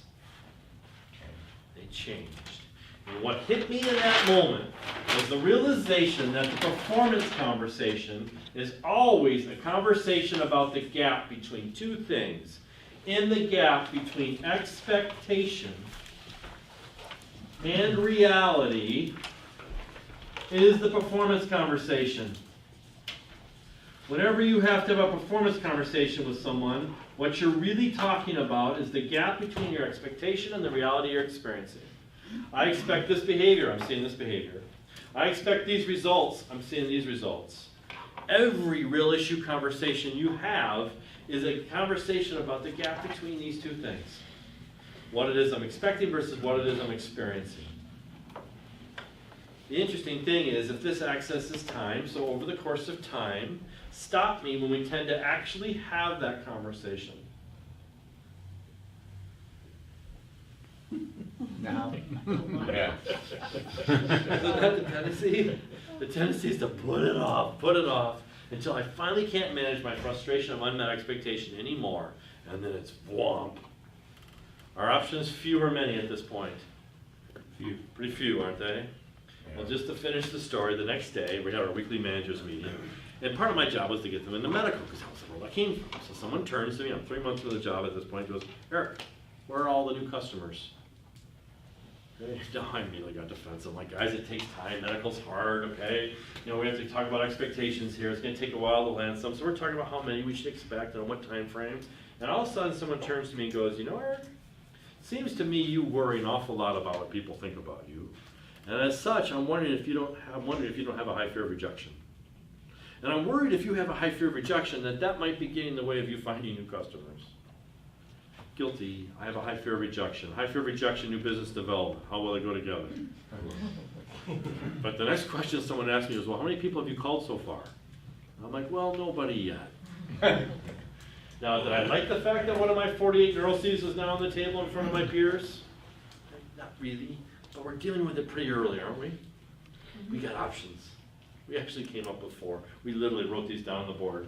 Option number 1 was help Eric with his fear of rejection. Option number 2 was have someone else do the cold calling. Option number 3 was maybe Eric should go help Jeff with organizational development. He seems pretty passionate on this stuff. Guess what option number 4 was? Go somewhere else. Yeah, let's just call a spade a spade. If we can't find a good spot for you, this isn't probably going to be a job you're going to be successful or happy with. Why don't you start looking for something else? Yeah. Oh. So I have this little fragile ego. It's like, no, I can do this. I'm scared. But underneath my little scared ego, what do you think I was really feeling? Relief. My ego is afraid. But underneath my ego, I'm like, oh my gosh, I didn't want to do that job. Okay? But here was the powerful part of the story, you guys. I left that room with 2 really big ahas. Aha number 1 was, I discovered I was on a team where the second expectation started to deviate from reality. What were they not going to do? Avoid it. They weren't going to ignore it. What else weren't they going to do? Talk behind your back. What else weren't they going to do? So what do you think happened to my fear of separation?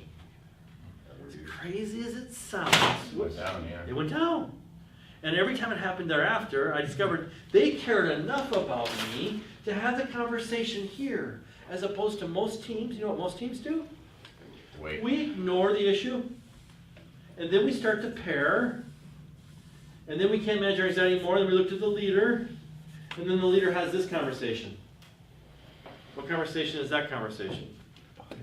Yeah, number 5, here's a box, go fill it up and disappear. That's what most teams, how they handle their issues, you guys. They ignore it, they talk behind your back, and they look to the leader to solve it. Which would you rather be on? One that has the conversation here, or one that does this to you? If you go back to your best team, you did this.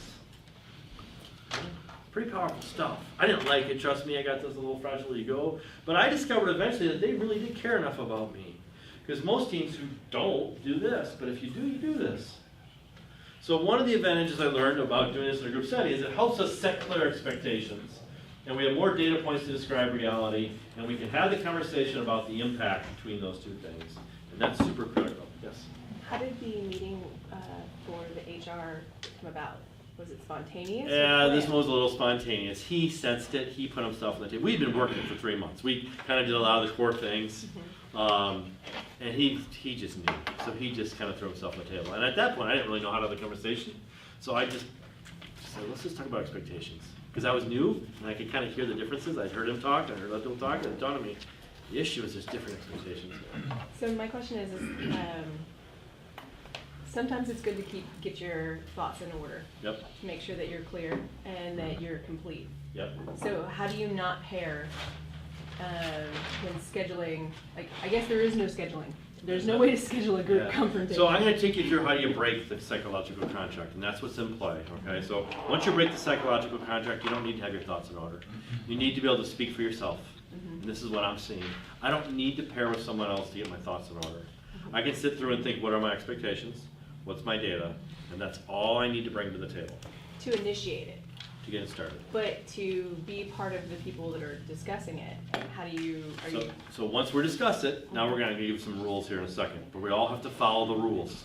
Okay, everyone's going to speak for themselves. We're going to talk expectation. We're going to describe reality. But if we stay there, we can work through any issue, and we're going to work through it together. Okay? But you got to have the trust first. That's why this is so scary. So to me, it's all about building the trust. Then I'm going to teach you how you do this, and then you'll have to find the right time. It's not right away. You can't just all of a sudden do it. Hey, tomorrow we're going to start with Eric. Generally not the best way to do it. So I'm going to show you how to do this. Yes, sir. Do you think your reaction is typical? Oh, I make it sound a heck of a lot better. I want you to think I'm sure and I think a lot of people would have more fear of separation. Oh, I get it. Yeah. Oh, yeah. It's a Trust story. me. For the story's sake, it will come through. No, it took me a few days to get through it. In your graph, are these expectations all known, or some of these unknown, or is there times where there's just all the expectations are unknown? Or? My experience, most of the time, they're unknown. You know, or they're different. Right. I think most issues stem from the fact that we have different expectations. Okay, you're always late for work. Well, what's your expectation? Well, I expect you to be here at 8. You're like, it's not important I'm here at 8. You know, I get my work done. It doesn't matter what time I show up. Well, we have different expectations. My expectation is you're here at 8. Your expectation is I get the job done. So the second we start talking about expectations, we discover that's the disconnect. Okay? So often, because I do a lot of real issue conversation training, that's really a lot of the issues, is that we have different expectations. Or we see reality different. Or sometimes we don't think the impact is that significant. I think the impact's not that big a deal. And you're like, no, it's a big deal. So we have to learn to break the conversation into those components. All right, so I won't beat a dead horse. Would you guys agree there's some pretty significant advantages here to do this in a group setting? Okay. We're going to get more data on the table. Catherine can't deny it as easily. She can't deflect it as easily when we're all together. If I go to her one-on-one, she's like, oh my gosh, Eric, that's just you. Okay. We're going to better ID the issue. The problem you name is the problem you solve. Groups do a better job of figuring out what that issue is. Okay. We're all going to learn from it. There's going to be mutual accountability. Trust is going to go up. Teams are going to become stronger. There's less need to pair. There's increased transparency. There's a shared fate. It's more efficient. There's a lot of advantages to doing this in a group setting. Yet we're much more likely to do one-on-one. So what did you come up with for one-on-one? Why might this be better to do one-on-one? Private personal issue. Yeah, it's a private personal issue. That's better one-on-one, right? What else? Might be legal requirements that it. Okay, so it's a personal issue, it's a legal issue, right? All right, what else? Could you be more focused with less people? Is that a question or a statement? Yeah, it's easier to control, right? Yeah. All right, what else? It's less threatening. Less threatening, absolutely. What else? Less embarrassing? Less embarrassing. Good question.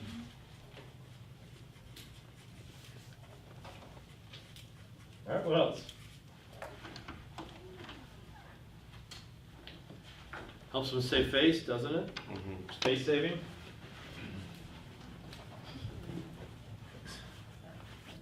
What else? Isn't this interesting? It's pretty much the list I get every time. Anything else you want to add up there? It's easier. You control it better. We got that. What else? Might wind up fixing the issue up front. Okay, so why would that be better? Takes less time. So it takes less time, yeah, okay, so it takes less time. All right?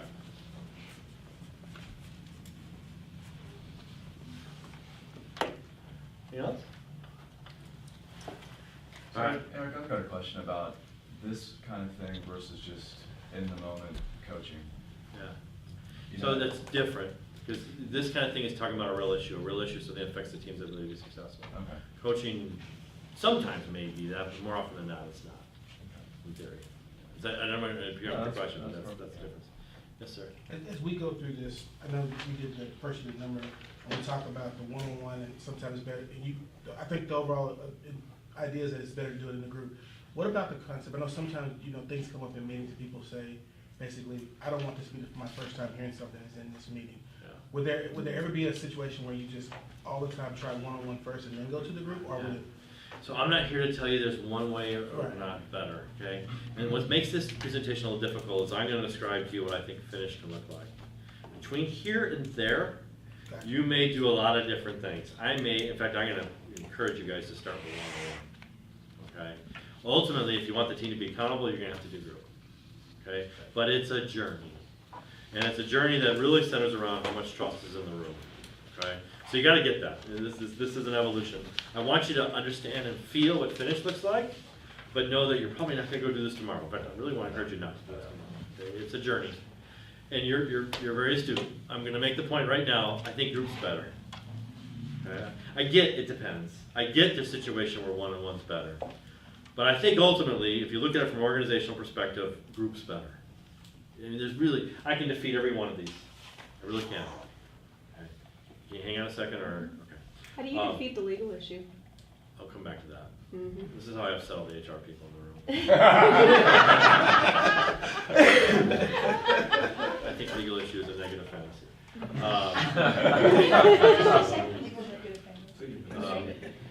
So again, I'm not here to say one-on-one's bad. Please don't hear me say that. I'm a big fan. The question for me is this: why? Why, in the face of what I think I can make is arguably a much better solution for the organization, is it never done, or so rarely done? That's the question I want to address. Why is this so fearful? Why is it so rare? And I think it comes down to one little thing. I never get to sit, Master Chair. I think it comes down to one thing. I think the reason we don't talk about real issues in group settings comes down to one thing. I call it a psychological contract. I call it psychological because I'm willing to bet none of you have ever said these words out loud, ever. Yet I'm willing to bet it's an unwritten rule that exists on virtually every team you're on. And the psychological contract goes as follows. I will not talk about your performance, and You don't talk about mine. have any of you ever said those words to a teammate? Have you ever turned to a teammate and said, I want to talk about you, you just don't talk about me? Okay, I doubt it. Yet I'm willing to bet it's an unwritten rule that exists on virtually every team you're on. There's an unwritten rule that goes, you don't talk about me and I won't talk about you. What happens when you've got someone on the team who's happy to talk about you but won't understand? That's a real issue, okay? We'll talk about that in a second. I think this contract is what keeps people from talking about real issues in a group setting. I think when we get together, we actually collude to not talk about real issues. We work very hard not to. We talk about the real issues in the hallways, in the bathrooms, in the bars. When we get together, we work really hard to avoid them. I think teams get together, they work really hard to avoid the real issues. And then we walk out and say meetings suck. Meetings are a waste of time. No, it's not the meeting, it's the fact that we don't talk about what's real in the meeting. That's the issue. So let's play with this for a second. So I'm going to go to John, and I'm going to talk to John about his performance behind closed doors. So I break the contract with John. Right? Under laws of fairness, what can John now do? Talk about you. Talk about my performance, right? In what kind of setting? Public. One-on-one. I did with him one-on-one. It's fair for him to do it with me one-on-one, right? That's fair, right? Okay. Yep. However, if I talk about John's performance in front of the whole team, who did I just break the contract with? Everybody. So what I make it fair game for everybody to do? Talk about my performance. In what kind of setting? Open air. Who wants to sign up for that? Because I operate out of fear of separation. No, thank you. Well, So I play the game. groups moderate though. I'm with you. I'm just talking in general, okay? Most people avoid this because they don't want it coming back on themselves. At my core, because I operate out of fear of separation, I cut a deal. I won't talk about you, but the deal is you can't talk about me because I live in fear of separation. So my way of managing that anxiety is not to say something. And I think that's why groups avoid the real issues. But to your point, here's the problem. Who's your best friend? The one that tells you what you want to hear, or the one that tells you what you need to hear? Need to hear. Who's your best teammate? The one that tells you what you want to hear, or the one that tells you what you need to hear? Need to hear. If I truly care about Catherine, I'm going to tell her what I think she needs to hear. Reality is, I care, but not that much. Who do I care more about? So I say nothing. And I just hurt the door, doesn't hurt her on the way out. I learned this from talking to Kurt. I was talking to Kurt one day about his core purpose, and Kurt turns to me and goes, Eric, what's your core purpose? I'm like, oh, I know my core purpose. My core purpose is to help people grow.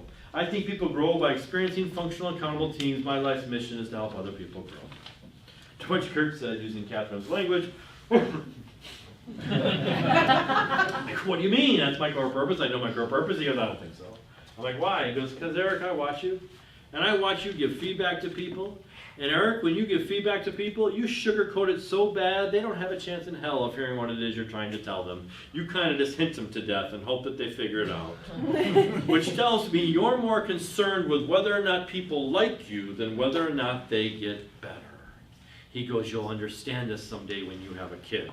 I know I have a kid, and I get it. Because there comes a time you have to tell your kid something that they may not like you for. Right? Do you tell them? Yes. Everyone's nodding their head. Of course you do. Why? It's good for him. It's good for them. You care about them. You love them. Of course you tell them. At work, do you tell them? No. Yeah. I care, but not that much. I have a question, real quick. So, if you talk about team building, a couple years ago, we did an exercise with, and this, a few players have changed since then, but we did open team discussion where each one of us would present what we think our strengths and weaknesses are, and then we go around the table openly, even against the leader, and other people would tell you, no, this is really your strength. And we did it all as team building. And we walked out of that. Would that be a good stepping stone to reinitiate an exercise like that to get yourself moving toward group confrontation or open group confrontation? So I'm not here to say good or bad. It is a stepping stone. I will tell you my concern with it is that the expectations probably haven't been set yet. So everything's relative. I may have a different perspective on you versus you versus you. Right. And that would be the danger. What I like about it is the way you started by have people spoke for themselves at first, which makes it safer for everyone else to talk. But my concern is the contract hasn't been broken yet, maybe, and the expectations aren't clear. That would be my only concern with that process. Yeah. Quick question. I think a lot of these guys we do EOS, Yep. and so we have a lot of issue processing. Yep. One of the things I've done, I don't know what I'm curious what your opinion is like a lot of times if I'll have a meeting with Craig and we're talking about something, I'll say, Craig, you need to put this on the issues list and you need to bring it to the meeting. So I'm not the one bringing it up. Fantastic. I'm making him do it. Fantastic. I mean, is that? Totally. Okay. And that's the rule I'm going to have to explain. You got to speak for yourself. Otherwise, you take it, you become Messiah, and if it doesn't go away, you get crucified. But we'll think about that now. Someone else had a hand up? Yes. So a lot of these people have EOS or execution maximizer that forces people's commitments into a public arena. And a lot of CEOs like it because they say, hot diggity dog, I got public peer-to-peer accountability. Right. Something happens, and you guys can answer this, when a member of the team has not met a commitment and it needs to be discussed, and everybody tells me that that's where it starts to fall apart. What is going on when the team is like all, I don't know what's happening. Are they staring at their feet? People are not kicking in? What's the fallout when the issue is actually on the table, or the commitment or the deadline missed, it's on the table? I don't know, but I'm willing to take a guess. I'm willing to guess that right there, we're at the verge of a psychological contract. There's the issue. Yeah. And if I now call it out, Frederica, you didn't do your deal, Yeah. I just break the psychological contract. And because that psychological contract's in play, I'm not gonna say anything. I stare at my feet, I talk around the issue, but I don't put on the table, because I'm afraid if I put on the table, what does that now make it fair game for everyone else to do with me? So I have this hope, if we don't talk about it when you fail, we won't be talking about it when I fail. And I think that is the core issue that keeps teams from dealing with this issue. As long as the psychological contract's in play, we will not become accountable. So Jim Lampy, Spineless. so Jim Lampy advised us to have those meetings facilitated by, if we've got somebody in our organization who's younger in the organization, further down in the organization and is good at holding things confidential, that we have that person facilitate the meeting. But isn't that like putting that person on the fire? I don't like that idea. Yeah, I mean, I didn't The think team's about gotta that learn until to do listening this to without you. having the crutch. I mean, if you need it, you need it. Initially, maybe to get going, a team needs a facilitator. I'd probably rather you go outside the organization to get that facilitator. Outside the organization. But ultimately, the team's gotta be able to do this without a facilitator. Okay. I'm okay, I mean, what am I say? But Okay. I would encourage you to go outside. I would be okay with a facilitator early on, but if you're always having to have a facilitator, then the team isn't there yet. Got it. But he was advocating the boss not be the facilitator. Yeah, I agree with that. Okay. I think the boss, I mean, I think it's ideal, I mean, you can, but I Okay. preferable not to, because the boss needs to be able to play. Because the problem is, the boss facilitator, it's hard to be a facilitator and be the boss, because in the team's eyes, that's also the judge and jury. And it's really hard for the boss to be a neutral facilitator and also be perceived as a judge and jury. So that would be my concern with that. To me, we're at a chicken and egg moment. If you guys think about it, if you really trusted your teammates, would this be such a scary thing? If I knew my teammates were here to help me get better, would the thought of having a group issue conversation be that scary? No. If I really knew that they were here to help me get better. Now, I've got an ego, and it takes a while to get past my ego, right? And my ego doesn't make told it's not perfect. But if I really know your intent is to help me be better, I get past it pretty quick. If I really care about the team's success, I get past it pretty quick. You go back to your best team, you care so much about the team's success, you were able to put your own ego aside for the betterment of the team. So can we agree on that? But you're not going to do this until you really trust each other. But you are not trusting each other until you do this. But you're not going to do this until you trust each other. But you're not going to trust each other until you do this. See the dilemma? So for me, it's all about building trust. I've already told you the first rule. What's the first rule to build trust? The test. Stop pairing. Pairing destroys trust. I'm now going to share with you what I think is the single most important thing I can share with you all day. If you take nothing else out of today, this would be what I take. They're all waiting to see what the Vistage thing of the month is anyway, so here it is. The behavior that I think truly builds trust, and I watch every accountable team engage in it, and most teams violate it like the plague. The behavior that builds real trust on teams is to get everyone to speak for themselves. Have you ever noticed under pressure, especially, people start reverting to the royal we? They start speaking on behalf of other people. This rule is, from now on, everyone can only speak on their own behalf. And I promise you, if you enforce this rule, it will change everything. It will get you to the real issues, it will eliminate judgment, and everything starts to fall into place. But I gotta really explain what this means, and I wanna help you enforce this. So, what I want you to do, just do it for 4 weeks. If you do this for 4 weeks and you don't notice a difference, call me, I'll fly down, buy you dinner. I mean it. But you gotta enforce it. So here's how I'm gonna encourage you to enforce it. I have 2 corollaries that I always enforce. First rule is this: I do not allow group pronouns in meetings. I never allow anyone to say the words we, they, or our in a meeting. Okay? Cannot use a group pronoun. Outside the meeting all day long. We did this, we did that, we're great, we're struggling with this, whatever. But in a meeting, you cannot use those words for 2 reasons. First reason is that's how teams avoid real issues. You'll hear someone say, once you listen for it, someone will say something like, you know what our problem is? Our problem is we don't follow a process. What's wrong with that statement? Who's our? Is it Jonathan? Okay. Is it Chelsea? Frederica? Jim? It's Catherine. I think it's Catherine, right? I'm afraid to say it, right? So I just throw it out. Catherine's over there going, oh my gosh, she's talking about Brenda, isn't he? Okay? And that's what we end up doing. In fact, I was told, never name it. Use a pronoun. Throw it out as a pronoun. Well, if you throw it out as a pronoun, you're never going to get to the issue. That's how teams avoid real issues. Okay? So whenever you hear the word we, they or our, even if you know who the we is, I want you to get in the habit of asking, just so I understand who's the we. Pay more attention. Okay? It's amazing. My wife walks in the kitchen, she goes, we need to do dishes. I know who the we is, but I'll ask, okay, who's the we? Right? So I want you to get in the habit, whenever you hear those words. Now, outside the team all day long, we did this, we did that, whatever, but not when we meet. And I'm going to come back to why this is so critical in a second. Second rule, do not allow questions in meetings. Do not allow questions in meetings that are not questions. What do you mean that are not questions? 90% of the time when someone asks a question, it's not a question. It's a statement.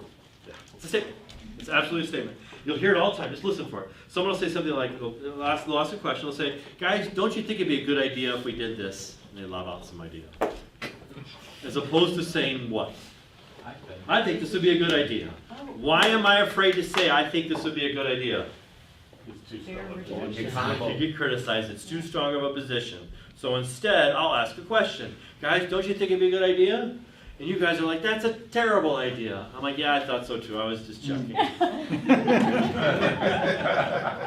You don't think in questions. You think in statements. You say something, you do something, you say something, I have a thought. Ting! Somewhere between that thought, I twist it into a question. And the only reason I ask the question is for safety's sake. A question is okay if it's really a question. How long does it take me to get from here to the airport? I don't know. I think this is a really good idea. What do you guys think? I don't know what you think. That's a fair question. But because I work with teams every day, I promise you, 90% of the time when someone asks a question, they have an opinion. I pay you for the opinion. You will discover you have certain employees that all they ever do is ask questions. And you'll quickly realize they bring no value to the table. I want your opinion. Yes? Just to challenge that, are you aware, we had Greg Weber speak to us on conversational Like him. I just read his book. It's good. And, Yeah. And he challenges that if you make statements, particularly if you're strong in the room, other people won't be candid. So, Yep. So ask a question. What do you think? What answer do you think they're going to give you? if you ask a question, Yeah. Because you have more power in the room, you ask a question. What answer do you think they're going to give you? Whatever they think you want them to say. So that's not the way to address it. so you've got to make your statement and then ask for people to Exactly challenge right. your statement. So Kurt does this, he does it to this day. He has a Queen of Hearts and an Ace of Spades. And he'll come into a meeting and say, guys, we got to set a capital budget for next year. I think it's a group decision. It's not my decision. I think we got to put our heads together. We need to prioritize the list. We need, the CFO is going to tell us how much money we spend. But let us prioritize, and we'll figure it out. I want to be able to play today. Let me have an opinion. It's not my call, it's our call. He turns over the Queen of Hearts. Sometimes he turns over the Ace of Spades and says, this is my call. I got this. And no one bemoans him, ever, the Ace of Spades call. What he has to do is he has to make clear when I'm playing versus when I'm making the call. And that's what you need to do, is you need to learn to be able to talk about that and give yourself permission to have an opinion versus this is my call. And I'm going to give you a tool here in a second that'll help with this whole thing. But I discovered the same thing. As I was a leader, I'd make a statement people would treat it as gospel. So I started asking questions. And then they start guessing what I wanted them to say. And then I start asking leading questions. And I found it's all very passive-aggressive. Questions will take you to left field when you don't want to go to left field. Make statements. If it's really a question, I don't know the answer, it's okay. But every time someone asks a question, I always say, rather than ask a question, you can make a statement. Just to find out. And they'll be like, no, I don't know the answer. That's why I'm asking a question.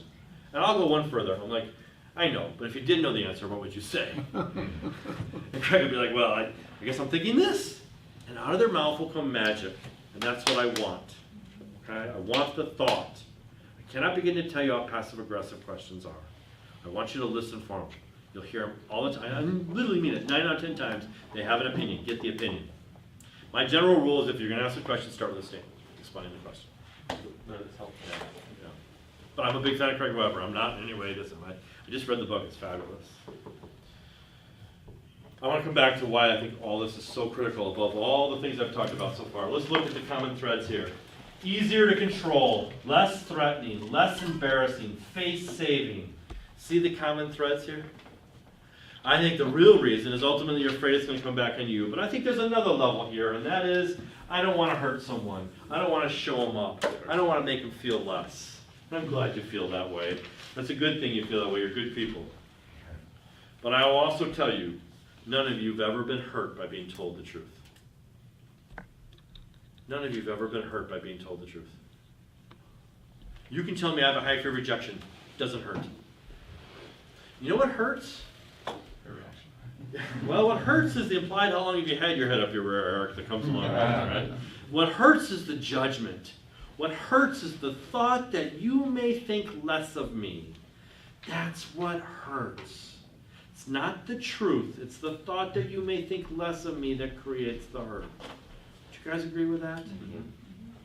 It's the judgment, not the truth. Well, here's the crazy part. It's really hard to judge someone when you speak on your own behalf. Right? So I speak the person straight away from you. What's your name, sir? Greg. Greg, yes, that's okay. All right, so I'm going to talk to Greg. I want you all to pretend I'm talking to you, okay? And I'm going to create two scenarios here. And I want you to feel both of these. And I want you to tell me which one feels more judgmental, okay? So scenario A. Greg, I've noticed you've not been very engaged in our meetings lately. And I'm just wondering if what we're talking about isn't that important to you. It's hard for me because when I sense you check out during the meeting, I'm having a hard time maintaining my own focus and concentration. Scenario A. Scenario B. Greg, we've noticed you've not been very engaged in our meetings lately, and we're just wondering if what we're talking about isn't that important to you. It's hard for us because when we sense you check out during the meeting, we're having a hard time maintaining our own focus and concentration. Which one felt more judgmental, the first or the second? Second. What'd you feel the second time? Oh my gosh, you've been talking about me behind my back. How can I ever... I felt the whole world come down on you, didn't I? But if I did my job right, what word did I switch? I agree, that was it. But the second I made a we statement, bam! I was in a meeting, I'll never forget this. This guy turned to another guy in the room and said, you know, Glenn, perceptions are that you put yourself ahead of the team. Glenn went postal. So I had to wrestle the meeting to a halt. The speaker finally owned up to it and said, well, my perception is you put yourself ahead of the team, but I didn't think my word carried that much weight with you, and I thought you should know a lot of other people feel that way too. Glenn's like, oh my gosh, you've been talking about me behind my back? How can I ever trust you again?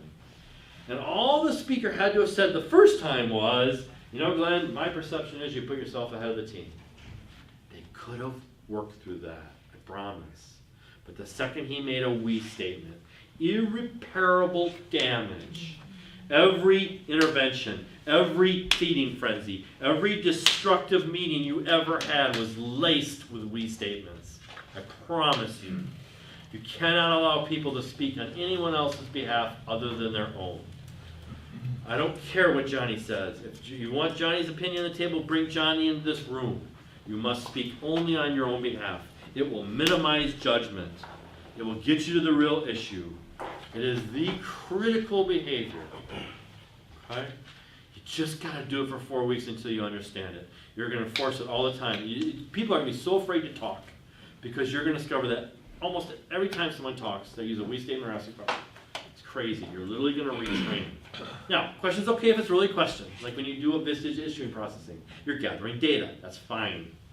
I'd always cheat and get my opinion in there with the question, but outside of that, okay, you know, it's okay if I'm gathering data. But be careful. That makes sense? So you do these two things, and you are going to be 90% of the way there. Now, trust comes from lots of other places. It comes from, you're going to do what you say you're going to do. Do I trust that you have my best interest at heart? Will you do the right thing when no one's looking? But to even get to those conversations, you got to stop pairing, and you got to make sure everyone speaks for themselves. I can't tell you how important it is. But as you do that, things will start to change, so now we're going to talk about those things. Okay.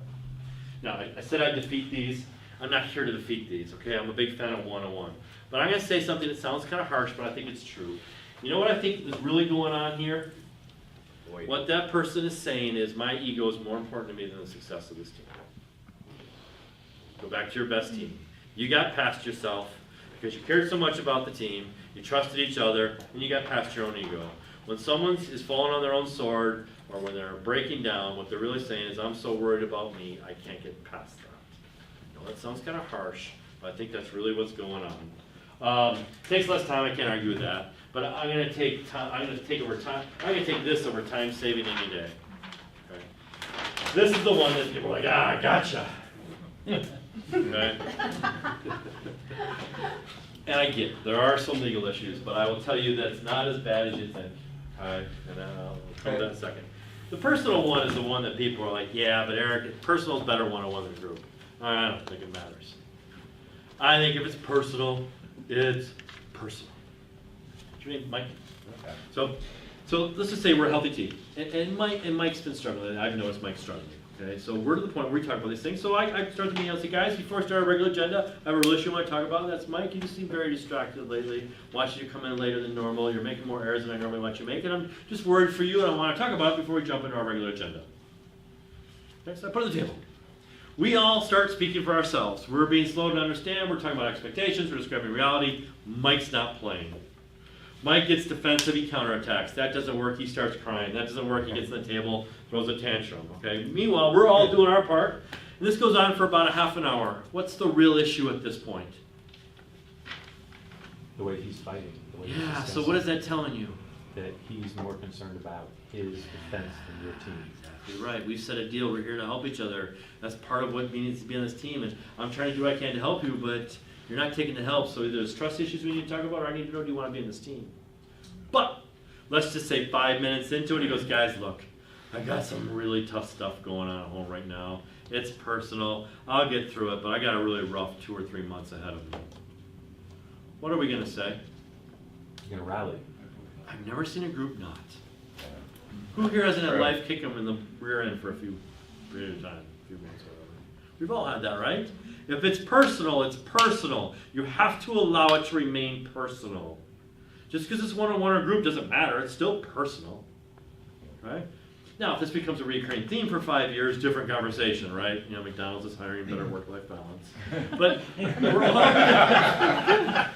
we're all going to have tough stuff, and if it's personal, I have to respect that fact. What can I do to help? We need you back, but what can I do to help for the next few months? Got it. So I don't think the personal argument weighs one better than the other. Okay? I think what's really going on is this is all the psychological contract. That's why we come up with all these reasons. But again, don't hear me say one-on-one's bad. In fact, I'm going to encourage you to start with one-on-one. One-on-one shows you care. One-on-one makes a difference. It's infinitely better than ignoring, avoiding, caring, and waiting for the boss. All right? All right, so I want to shift gears. I want to talk about Dion's second piece of work that's critical, and this addresses this whole going to the boss issue. And this is super critical for you guys to know and understand. So if you go forward 2 pages to where the guy's falling asleep on the laptop.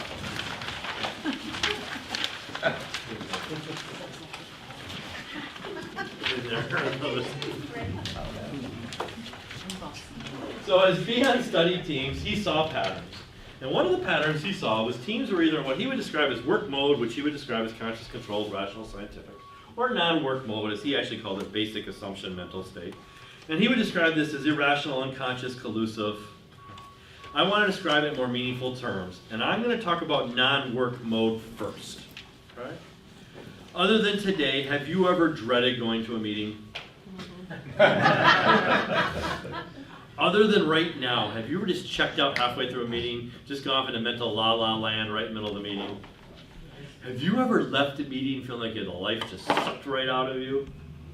Non-work mode. Non-work mode always feels bad. Have you ever had a meeting like that was exhausting, but I could do it again tomorrow? Kind of like most of your business meetings. You come out drained, but yeah, I can do it again. Work mode. His contention is all teams are in one of those 2 states. It's binary. We're either in work mode or we're in non-work mode. I think it's true for individuals as well. It's fun for me because I'll watch someone check out. I'll be still day meeting. I'll watch someone check out next time and realize, oh my gosh, everyone's checked out. And yet they'll keep talking for an hour. Or my favorite, those weekly wasted time meetings or monthly staff meetings, everyone walks in checked out. Have you ever had one of those in your career? And you can just tell, no one wants to be there, yet they still meet for an hour. And then they spend the next 2 hours complaining about what a waste of time that hour was. You all been there before? Okay. Well, there's real ramifications to this.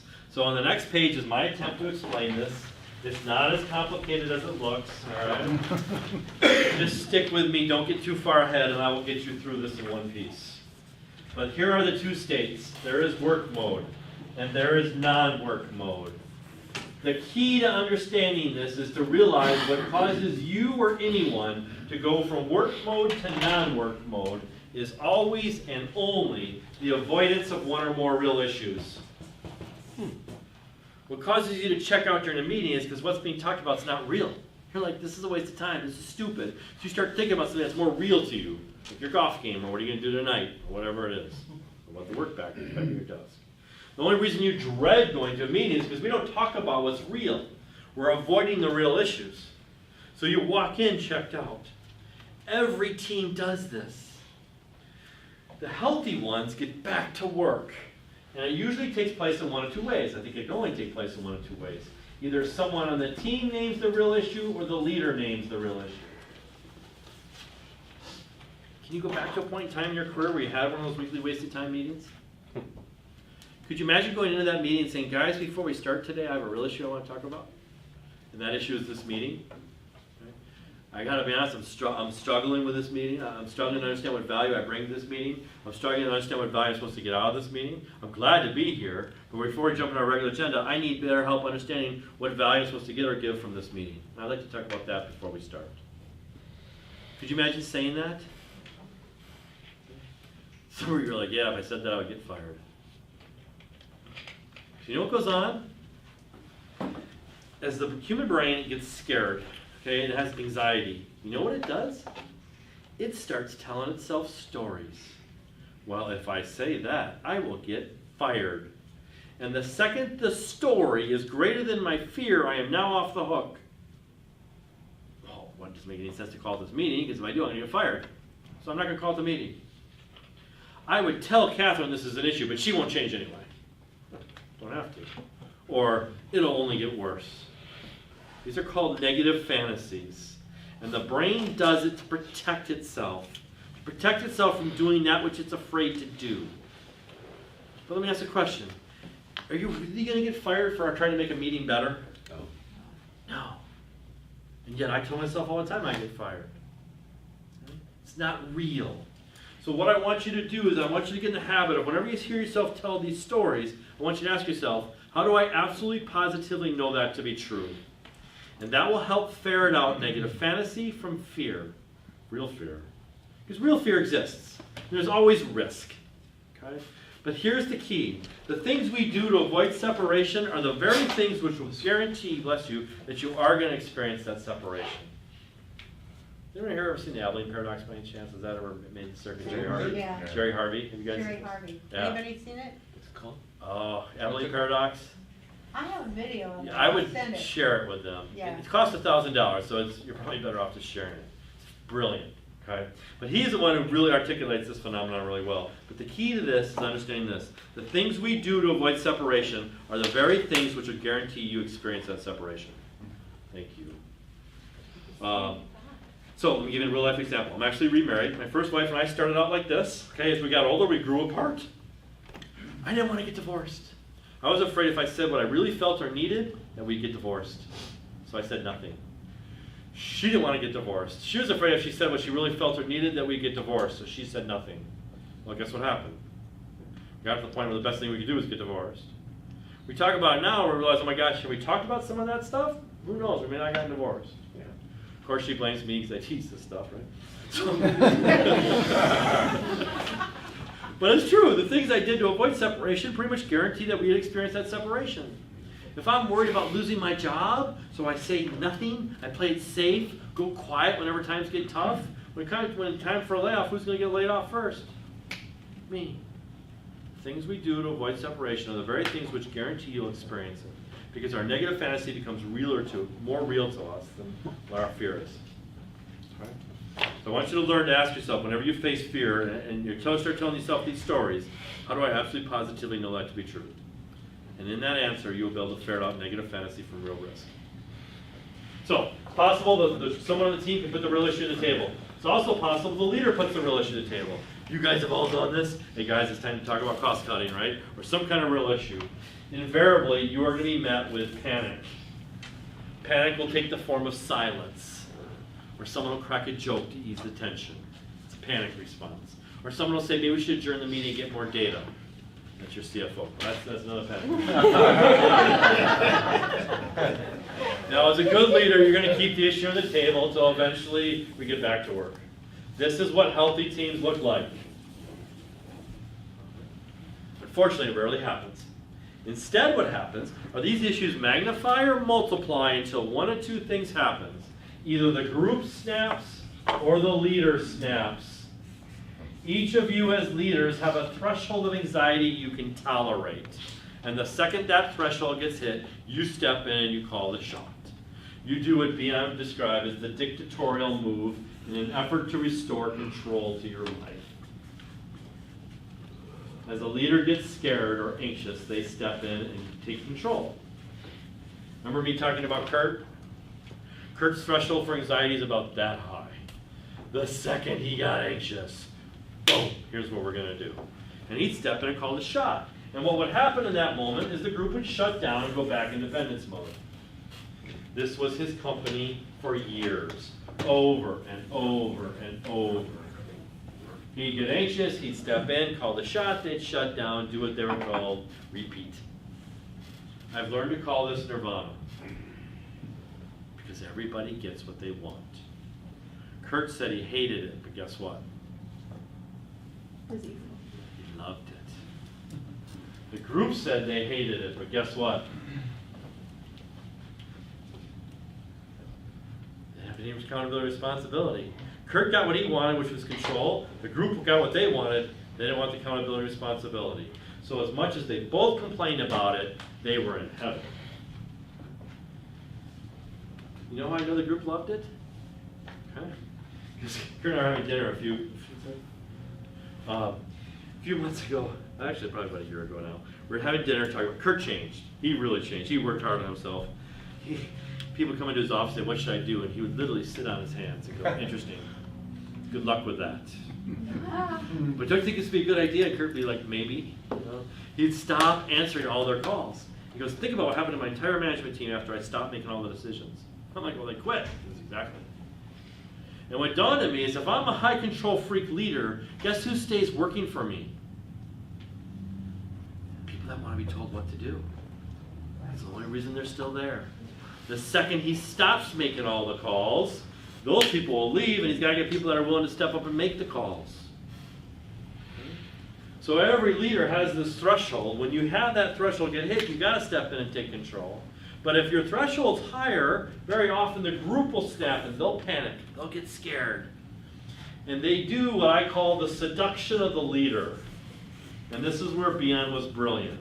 Because what he realized is that every group looks to the leader as a god who's here to take away all pain and suffering. Because as humans, when we get scared, we seek safety and comfort. And the only entity that can guarantee safety and comfort is a god. In fact, there's a wonderful book out by Simon Sinek called Leaders Eat Last. He's got a great YouTube video on this. He proves what Beyond discovered 30 years ago. And that is, when a group gets scared, the expectation is the leader's going to come in and make everything okay. Your teams know how to get you.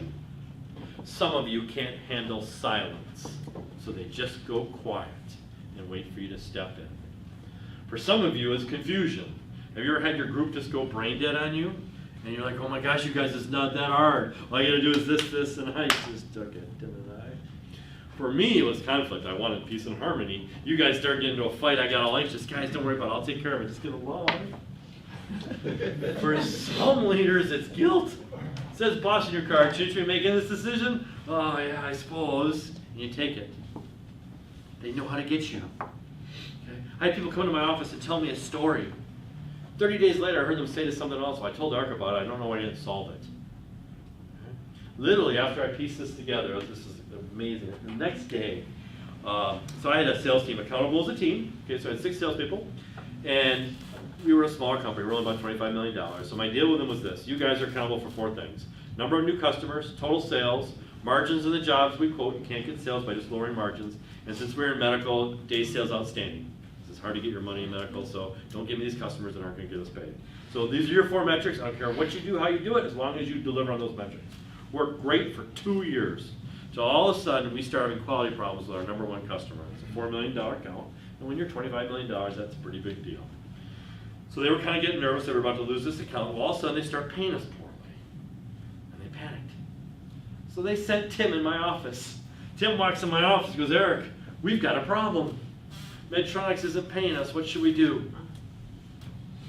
it dawned on me, did he care what answer I gave him? If I said, put the smack down, let's go get our money, and that was the final straw, and we lost that account, what would they say? It's your fault. If I said, oh, don't worry about it, we can't press the, that button in case we lose the account. Can I ever go talk to them about their day sales outstanding? No. We'd get our money, but you won't let us, you wimp. And I started to see it from that point forward. Almost every time someone came to me, they were coming to me with a messianic contract, basically saying, Eric, what do you think? They wanted my fingerprints over every decision. So if it went wrong, it came back on me. They're delegating up. They're delegating up. And what happens the second you make the decision, or you tell them what to do, or even if you just listen to it, you end up signing the messianic contract that says, I will take care of it, I will make the decision, I will make it okay, at which point you become the Messiah. What's the problem with becoming the Messiah? I'll give you a hint.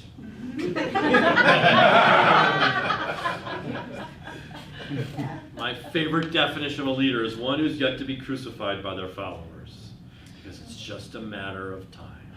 At some point you will fail to take away their anxiety, and they'll realize, oh my gosh, he doesn't walk on water after all, and they will turn. If the stakes are high enough, they'll kill you. Has anyone ever heard of the term fragging by any chance? Yeah. It's a military term. It takes place in military settings. Why don't you imagine for a second we just got enlisted in the United States Army. We've all gone through 90 days of basic training together. We have become very tight. We are a close-knit group. I'm the second lieutenant in charge. I'm here today to give you your orders. Guys, tomorrow we're going in. We're going in the jungle. It's going to be bullets, bombs, napalm, all the things we've been training for. I'm going to look in your eyes, and what am I going to see? Fear. So what am I going to say?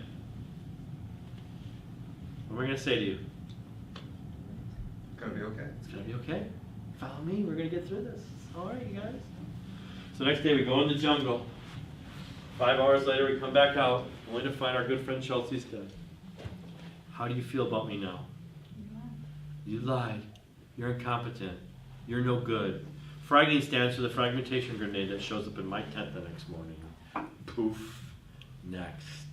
Let's get us a leader that's not going to get us killed like Chelsea. The rate of fragging doubled every year during Vietnam. By the end of the war, a group of veteran soldiers, some young kid came in and said, we're going to do this, and they take them out. So I've told this story for years, you guys. I was in a Vistage group a month ago, and I had an older member pull me aside afterwards. I feel compelled to tell you this. He goes, you know that story about fragging? I go, yeah. He goes, I was in Vietnam. That was true. In fact, me and 2 other people had to do it once because our leader was getting us killed by the hundreds. And he got tears in his eyes, and it was just like, oh no. You know, you tell the story just not really thinking about it, and he's like, yeah, that was very real. Now, fortunately in your world, the stakes aren't that high, right? But you need to see it, okay? People come to you. As a CEO, I'm really glad to hear that.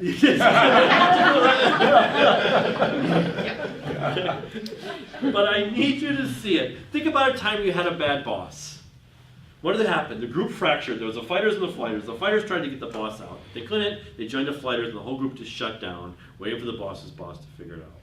So the dilemma for me, and I don't know if you see it as well, but the dilemma for me is this. There are times I want the groups dealing with their issue. I mean, isn't that ideal? But there are also times where I got to make the call too. So how do you balance that? So I got in the habit of whenever anyone came to my office, the first thing I'd ask them is, what is it you want from me? Okay, just to try and figure out what the real thing was here, but then I tried something else. And over the years, I kind of perfected this. And I want you guys to do this with your teams. Okay, I want you to establish the purpose. This is one of the things I do pretty early on. I call it a decision tree matrix. I got to come up with a better name for it. It's on the next page, but I'd rather you not go there. Okay? Just know that step-by-step instructions are there. I just want you to get the concept. So I'm going to pretend this is my team right here. So I'm going to say, guys, I'm going to get a projector. I'm going to give a laptop to the fastest typist. And I'm going to say, okay, guys, I want to make a list of all the decisions that you have to make, we have to make, and get them up there. So what kinds of decisions you guys have to make that affect our ability to achieve our purpose? So what kinds of decisions do you have to make that affect our ability to achieve our purpose? So someone's going to say, well, sometimes I have to decide to fire an employee, or I have to decide to add an employee, or I have to decide who to add, or I have to decide whether to change banks, or I have to decide whether to raise prices, approve vacation, determine our hours, whether we should take on a new product line or not. And we're just going to list all the decisions. What are all the decisions we have to make? You should get between 100 and 200 decisions. My record's like 220. When you are done as the leader, I want you to codify all these decisions into one of 4 categories. There are level 1, there are level 2, there are level 3, there are level 4 decisions. Level 1's decisions are mine, they're leaders' decisions. So I may look at this first one that says fire someone. I may say, guys, if you want to fire someone, you can, but before you do it, you gotta get my permission. It's a big enough decision, I want my fingerprints on it. So I'm gonna say anyone, but it's a level 1 with respect to me. At the end of the day, it's my call. Or I may say it's a level 2, which means it's your call. You're accountable for the performance of your team members, so if you want to fire someone, go ahead. But before you do it, I want you to check with me. If at the end of the day we disagree, it's your call. You have to live with this. Okay? So I'm going to make it a 2. Or I may say, you know what, go to HR. It's your call, but you got to go to HR. Okay, make sure the I's are dotted, T's are crossed. It's a 2, but you got to check with it before you do it. Or I may say it's a 3, which means it's your call, but I want you to let me know about it afterwards. I want to be in the loop. I don't want to show up at the Christmas party, only to find out Harvey's gone and I didn't know about it. What do you think level 4 is? Your call and I didn't want to know. So I want you to codify all these things, okay? Change banks, this is John's decision, it's a 2. This is a 4, it's a 3, it's a 1, it's a 2, it's a 4, it's a 3, and you're going to codify all these. When you are done, do you think there'll be more 1s, 2s, 3s, or 4s? We'll find out, but usually it's 3s and 4s. If I were to ask your employees, before we did this, will there be more 1s, 2s, 3s, and 4s? What do you think they're going to tell me? 1s. Almost every time. And what I've come to believe is that in the absence of knowing, most people assume the leader wants to make the decision. Okay? They're guessing. This is incredibly powerful. It does 2 things. First thing it does is it creates clarity. Clarity creates freedom. Go back to your best team. You knew which decisions you could and couldn't make. If you're going to ask your team to be accountable for something, they better be able to influence the decisions that affect their ability to achieve that accountability. If everything's up here as a 1, good luck asking them to be accountable for anything. Right? So it creates clarity. Clarity creates freedom. Equally important, it keeps you from being crucified so much. Frederica walks in my office and goes, Eric, what do you think? And what am I going to ask myself? Is that a 1, 2, 3, or 4? That's a 4. What are you doing here? That's a 3. What are you doing here?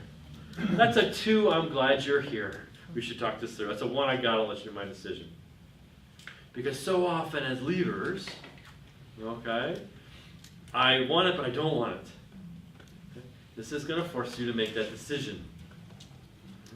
So it keeps you from being crucified so much, and it gives them the clarity and the freedom. If you discover everything up here is a 1, I actually had that happen once, it's kind of funny. Smaller company, control freak leaders, most leaders are, right? So we get the whole group together, and I ask everybody, what do you think they'll be? And everyone's like 1s, and I'm being all smug to myself, thinking, you watch, there'll be 3s and 4s. And as we get to the first one, the leader goes, that's a 4. And the group's like, oh my gosh, you would never let us do that. Just last week, oh, I guess you're right, that's a 1. The next one goes, this is a 3. Someone goes, no way would you let it? I guess you're right, that's a 1. I'm not making this up. They had 108 decisions. 90 of them ended up being 1s. Around 40, he's like, I'm in real trouble. I'm a control freak, aren't I? And the group's looking at me going, thank you. And finally sees it, okay? And what he realized is he had become the constraint to the organization. If they wanted to grow or get better, they couldn't because everything ran through him. So he had to make a commitment to make, what he did is he made a commitment to make 10 1s and 2 every quarter for a year. That was the best he could do, okay? But what he's doing is he's deciding what I want you to be accountable for versus what I'm going to be accountable for.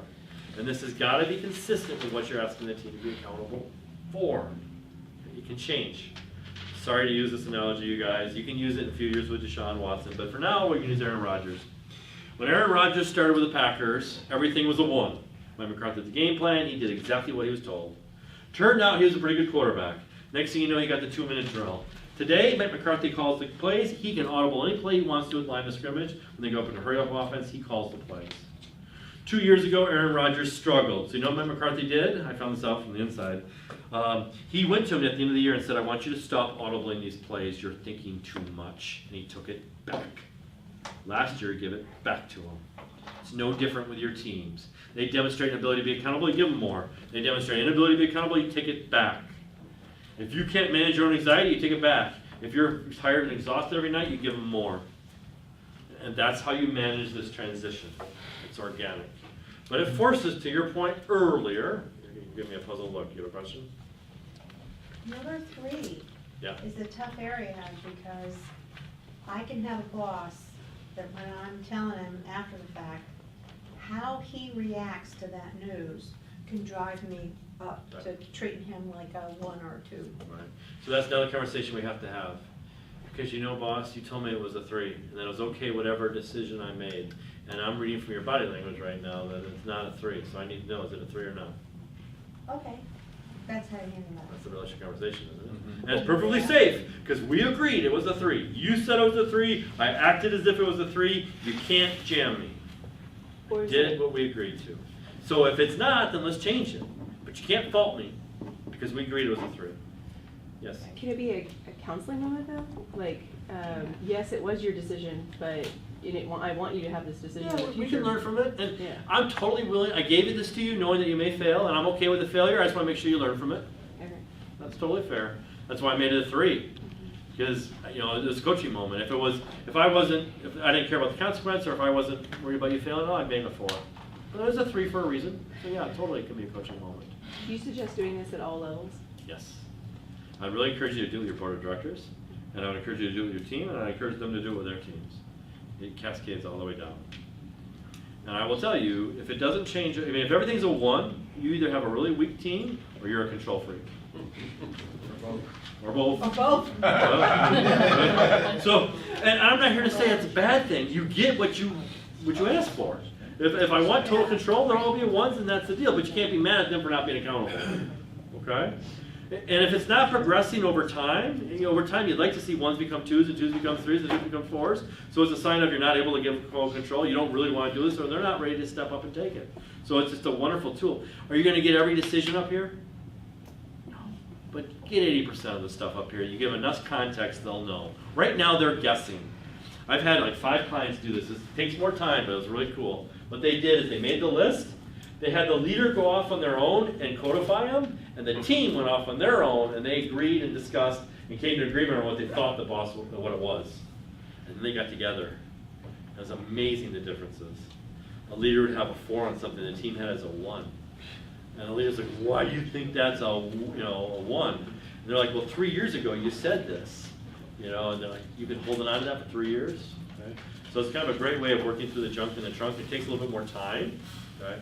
But it's a very powerful exercise. It really, yes? I just noticed on your example, you've got on a series of these, the team's ultimately accountable. Is that, would you Yeah, say so- that's? So I may have certain things where the team's got to come to an agreement, and I'm okay with it as long as you guys are in agreement on it. So you're going to own this together as a team. Okay? And that was all fictitious stuff. So Eric, how is this different than MOA, or MOU, or manual of authority within a company? I'm not familiar with that, but I'm sure Okay, it's very so similar. that's- I've heard other people, yes, someone was okay. telling me about there's one with a tree. Yes. You got root decisions, Well, trunk we have different decisions. categories and Yeah. this is. I don't think it's any Okay. different, but this is just what I kind of been using Okay, to develop. You can modify it. Or build off of it. And build off it. The point Yeah. is, you want to create clarity. Yeah. But equally important is to use it to keep from being crucified. Whenever someone comes to my office, the first thing I ask myself is, out of 1, 2, 3, or 4? You'll be amazed.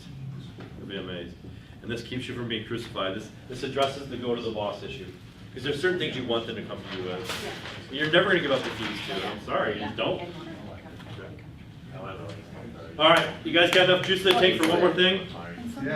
Yeah. Okay, this is my favorite thing. I want to shift gears, but this is probably the most important thing I can share with you overall, and it has nothing to do with teams. It has everything to do with leadership. My other passion in life is leadership, probably because I struggled to be a good leader. But I think this world is starved for leadership. I really do. I think there are very few real leaders in this world. My journey with leadership actually started listening to my dad at the dinner table, and I had no idea what he was talking about. But it was clear to me he had a few members that he just thought were really special. And then I got in the real world, and I had the same experience. I had 2 great bosses and a whole bunch of not so great bosses. But the red letter day for me came, I'm sitting in my office, I'm a senior manager at this point. Fellow senior manager walks in my office. He goes, Eric, have you ever had a boss that sucked the life out of you? I'm like, yeah. Because has it ever occurred to you that you might be one of those bosses?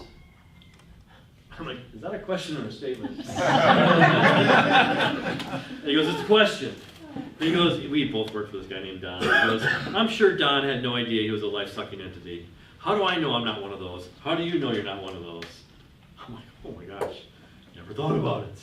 And it kind of sent me into this spiral of wondering, gee, what separates those two great bosses I had versus those that weren't so great? And whenever I give this presentation to a larger audience, I always ask the question, who here is a leader? Raise your hand.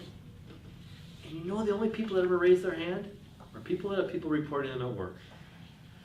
That's how we kind of associate leadership in our world. If I have someone report to me at work, I'm a leader. And if I don't, I'm not. I will tell you, I know lots of people that have people reporting them at work that I would never call a leader. And I know people that have no one reporting them at work that I can make a really strong case as a leader. I'm convinced leadership has nothing to do whether or not you have the power, control, or authority. I'm also convinced there are very few really good leaders in this world. I think most organizations, okay, are starved for leadership. So my question becomes, what separates those people who are really leaders versus those who lead because they have the position, title, authority, or power? So I called Pat Murray, that's who I called, and said, Pat, I'm struggling with this. And so he got me started with an analogy, and I've been working with this for a long time, and I kind of tweaked it a little bit. He gave me an analogy of an iceberg. So if you go forward 2 pages or 3 pages, you'll see something that kind of looks like an iceberg. I'm not much of an artist. My daughter triumphantly declared in first grade that she was a better artist than me. I think I meant to be the other way around. Yeah, I know. Someone said that can't work because the iceberg will rotate. So anyway, we'll help the visual here. All right. Pat chooses an iceberg. I choose it because 90% of the iceberg is below the waterline by science. My question for you is this. Would it be fair to say that you get paid to make choices? Yeah. I think so. I think if I followed you around for 3 weeks, I would see a series of choices. I would see choices like, do you confront or do you avoid? Do you promote from within or do you hire from the outside? Do you reward loyalty or do you reward performance? What time do you show up for work? Who do you go out to lunch with? Do you pursue the high road or do you sometimes go down the low road? I would see choice after choice after choice after choice after choice after choice after choice. Do you think people watch the choices you make? Yes. Do you watch the choices your boss makes? You bet. What people can see are the choices. It's what's visible. And I think everybody watches all of the choices you make. And you know what they do as they watch those choices? They use those choices to answer one question. And the question they're looking to answer is, what do you stand for? And I think you get all your power and all your ability to lead based upon how people answer this question about you. In fact, everything you do or say is overridden by how people answer this question about you. Let's just say Johnny's our fearless leader, and he's sitting on a major choice. He's got huge upside, huge downside. We're all kind of waiting to see what the choice is, right? He knows it's a big deal. He goes to the mountaintop, meditates for 40 days. He comes back, brings his brain trust together, says, guys, I made my choice. Being the gifted orator that he is, he lays it out with crystal clarity. We ask a question or two, but we leave the meeting with a pretty good understanding of the choice he just made and why he made it. Within 2 hours of that meeting breaking up, what are the rest of us talking about? That choice. Why did he really make that choice? How's it going to affect the company? And we start to interpret his choice, don't we? And you know what we're really doing? We're taking what we think he stands for, and we're overlaying it with the choice he made and everything he said. If they match, great. If they don't, we will spin his choice. Here's why he really made that choice. Here, and we'll start to reinterpret it, won't we? And what are we going to believe? What he said or our interpretation of what he said? Every time. It doesn't even matter what he said. This is all that matters. This is what wins every time. And it is the answer to this question that separates the few people that are truly leaders versus those who lead because they have the position. And I'm going to prove it to you. I want you to take a second. I want you to think of the worst boss you've ever had. So rifle through your life. Pick the worst boss you've ever had. Only one. Can everybody come up with one? Assuming everyone got one? Okay. Do not say anything out loud, please. Just think to yourself. I want you to ask yourself, what does or what did that person stand for? Don't say anything out loud, but ask yourself, what do they stand for? What were they all about? At the end of the day, what did that person stand for? Everybody got it? All right, same thing in reverse. I want you to think of the best boss you ever had. If you never had a good boss, pick a good coach. If you never had a good coach, pick a good parent. If you didn't have any of those, you're pretty much screwed. Somebody's had a major impact in your life, ideally a good boss, right? Got that person? Okay, same thing. Don't say anything out loud. Ask yourself, what did that person stand for? What does that person stand for? At the end of the day, what are they about? What do they stand for? It's fun because I watch people smile as I think about this. Everyone got it? All right. Last chance for a free dinner. I'll make you a bet. You give me 3 guesses, I'll get the answer to both those questions for every single person in this room. Anyone want to take me up on this bet? Okay, here we go. I'm willing to bet the answer to your bad boss was one of 3 things. You said to yourself, they stood for nothing. Or you said to yourself, I don't know. Or you said to yourself, they stood for themselves. Did I get everybody? Yep. Isn't that crazy? It's amazing. Every time. Sometimes someone will say money, I'm like, well, it's for themselves, right? It's one of those 3 things. I didn't know, nothing, or themselves. I'm willing to bet the answer to your best boss, what they stood for, or coach or parent, was not one of those 3. Am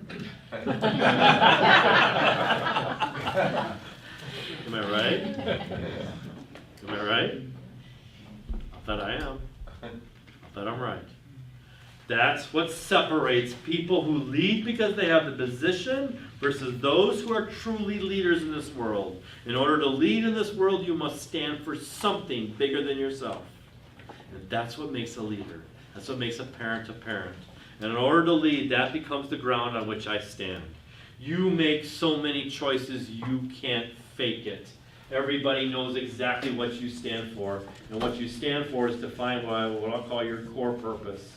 It's who you are, it's what you believe down to your very core. So I'm going to get a little metaphysical on you here. If this gets too creepy, just check out for a few minutes, okay? But if all you ever heard was good music, would you know it was good music? No, you need to hear bad music to appreciate good music. It wasn't until I got to the 1990s that I realized the 1980s really weren't that bad. Is that true?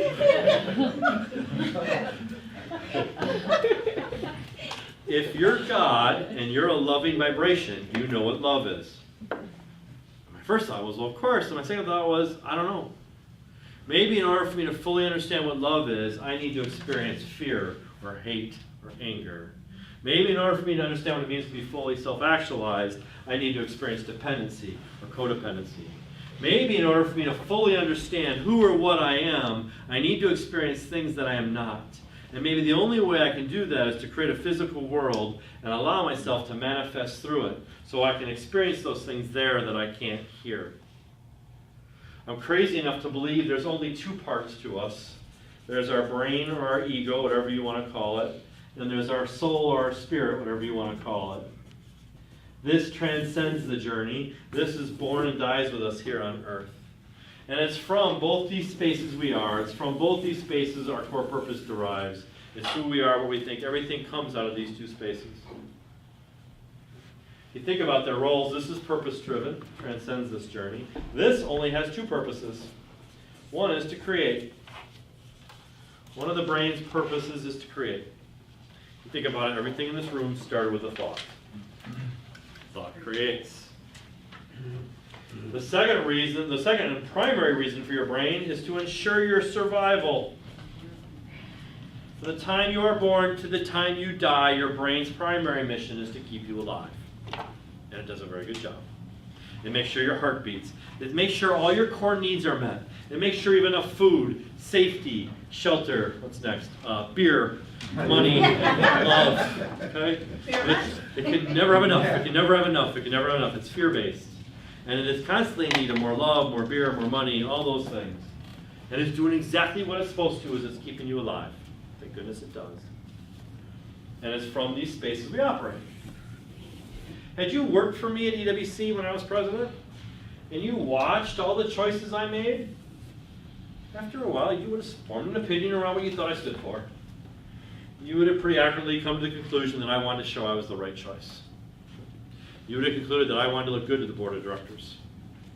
You would have concluded that I wanted everybody to like me. You would have concluded that I want the company to do well, so I would look good on my resume for future jobs. Which space was I in? I was here. Was I a leader? No. No. I had the title. I was a good guy. I was semi-competent. Okay. I cared about people. But I'm pretty certain no one came to work to follow me up a hill. People came to work there because they wanted a paycheck. People came to work there because they liked their teammates. People came to work there because they liked the job that they did. People came to work there because they were scared anything out there was worse than what they had. But I'm pretty certain no one came to work to follow me up a hill. I wasn't a leader. Good guy. I was great at executing what the owner wanted, but I wasn't a leader. If you ever go on Google and you type greatest leaders of all time, you'll get these lists. And you'll see Gandhi in all of them. You'll see Abraham Lincoln on some of them. You'll see some nefarious characters in there as well. And you're like, oh my gosh, what's the common thread amongst all those people? And what you'll realize is they all stood for something bigger than themselves. Right, wrong, or indifferent, what allowed them to lead was they stood for something bigger than themselves, and they acted courageously in a way where that transcended this. And that's what's required to lead. That's what's required to lead. I had a high school history teacher. I can't begin to tell you the names we made up for her. Yeah, when we get together, guess who we talk about? Her. She didn't care whether we liked her. She was determined to teach us how to become semi-functional adults in this world. And she'd press our buttons doing whatever she could to help us grow up. Half of us would have made it through college if it wasn't for her. She was a leader. Anyone here ever read the Steve Jobs book by any chance? I don't know if I'd encourage you to read it, but I'm old enough to remember the Apple IIc, so I was intrigued, right? So I read the book, and when you're done with the book, you'll be hard-pressed not to conclude that he was not a very nice man. And I'm being gentle. You will also be hard-pressed not to conclude he wasn't a brilliant leader. He changed the music industry. He changed the movie industry. He was Pixar. He changed the cell phone industry. He changed the computer industry. He knew exactly what he stood for. And if you believed what he believed, you followed him and you did extraordinary stuff. He was a leader. I challenge you to think of anyone in your life that's made a difference where you couldn't identify what it was they stood for. What you stand for is defined entirely by what you do and do not tolerate. Who you are as a leader is defined entirely by your intolerables. And intolerables on the bottom of the page. An intolerable is something you would fire somebody over, or you would quit if that condition persisted. Leads me to my favorite leadership lesson of all time. That is, you get what you tolerate. It's true in every aspect of your life. If you have non-performing employees, you get it because you tolerate it. If you have all the accountability and none of your employees have it, you get it because you tolerate it. If you have people that treat you poorly, you get it because you tolerate it. You get what you tolerate. And in fact, your entire culture of your company is defined by what you do and do not tolerate.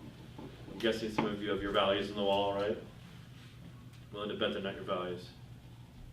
Maybe you get lucky and you got them, but I doubt it. Those are usually things you value or things you aspire to. You want to know what the real values of your company are? Take a group of employees, give them a piece of paper, say, I want you guys to get together, and I want you to make a list of all the things that get you rewarded or get you fired around here. Those are your values. You do this, you don't get to work here. That's a value. I can't tell you how often I walk and I see the list, and it's wonderful. Be respectful, honesty, integrity, all these great things. I'll meet with the CEO and say, what are your values? What does you stand for? I'm like, that list. I'm like, awesome. 3 months later, we're talking about vice president of sales who's just a cancer, treats people like dirt. I'm like, well, what's he still doing here? Well, I can't fire him. He's my top producer. Well, wait a minute. Last week you told me you're all about be respectful and all these things.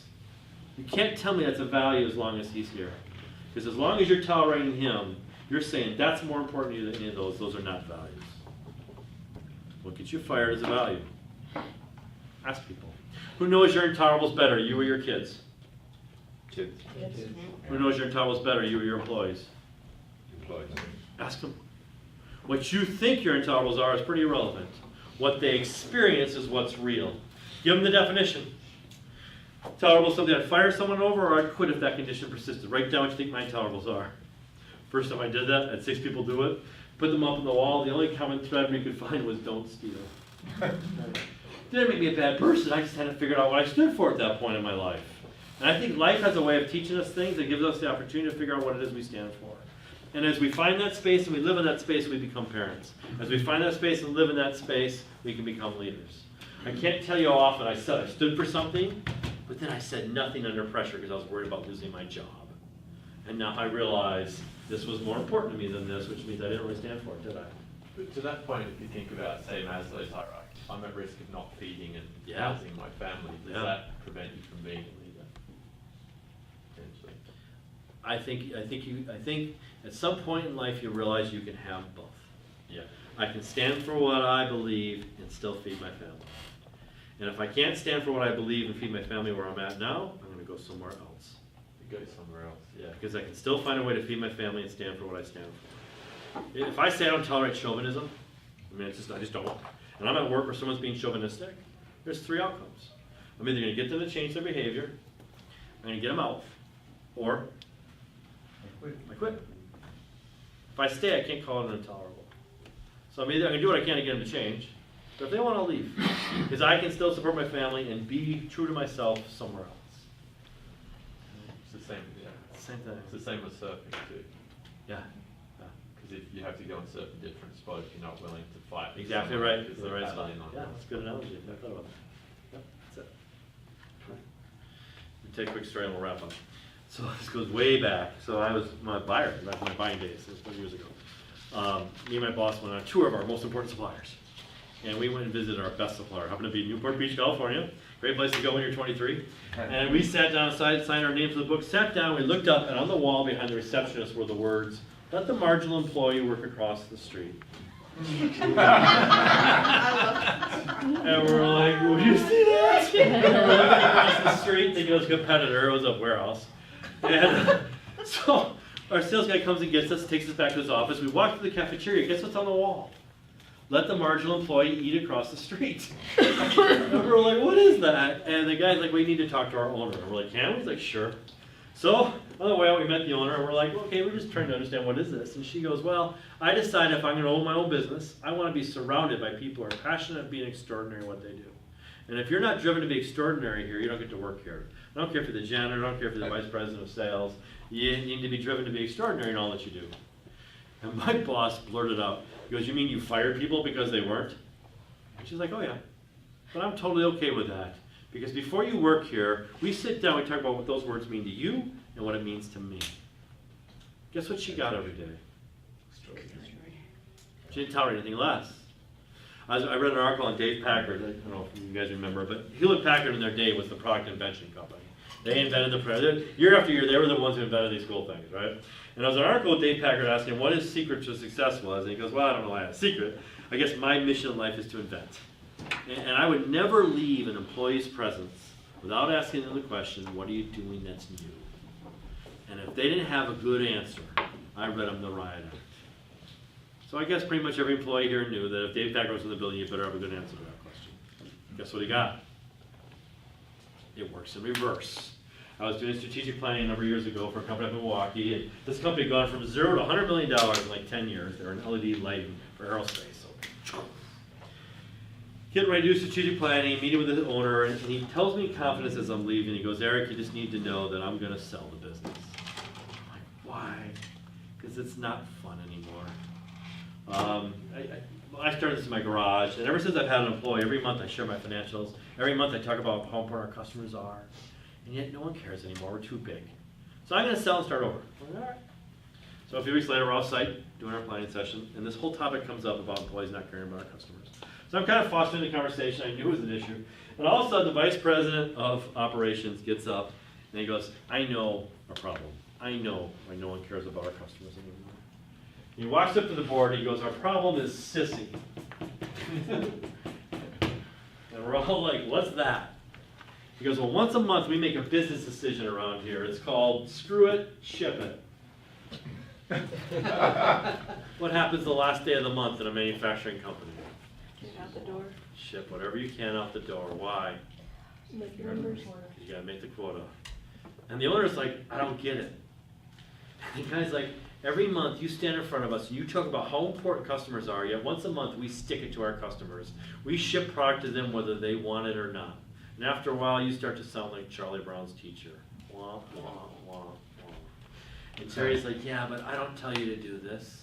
He's like, yeah, but you tolerate it. And because he tolerates it, he stands for it. And that's true for all of you. So my question is, what are you tolerating that you shouldn't be?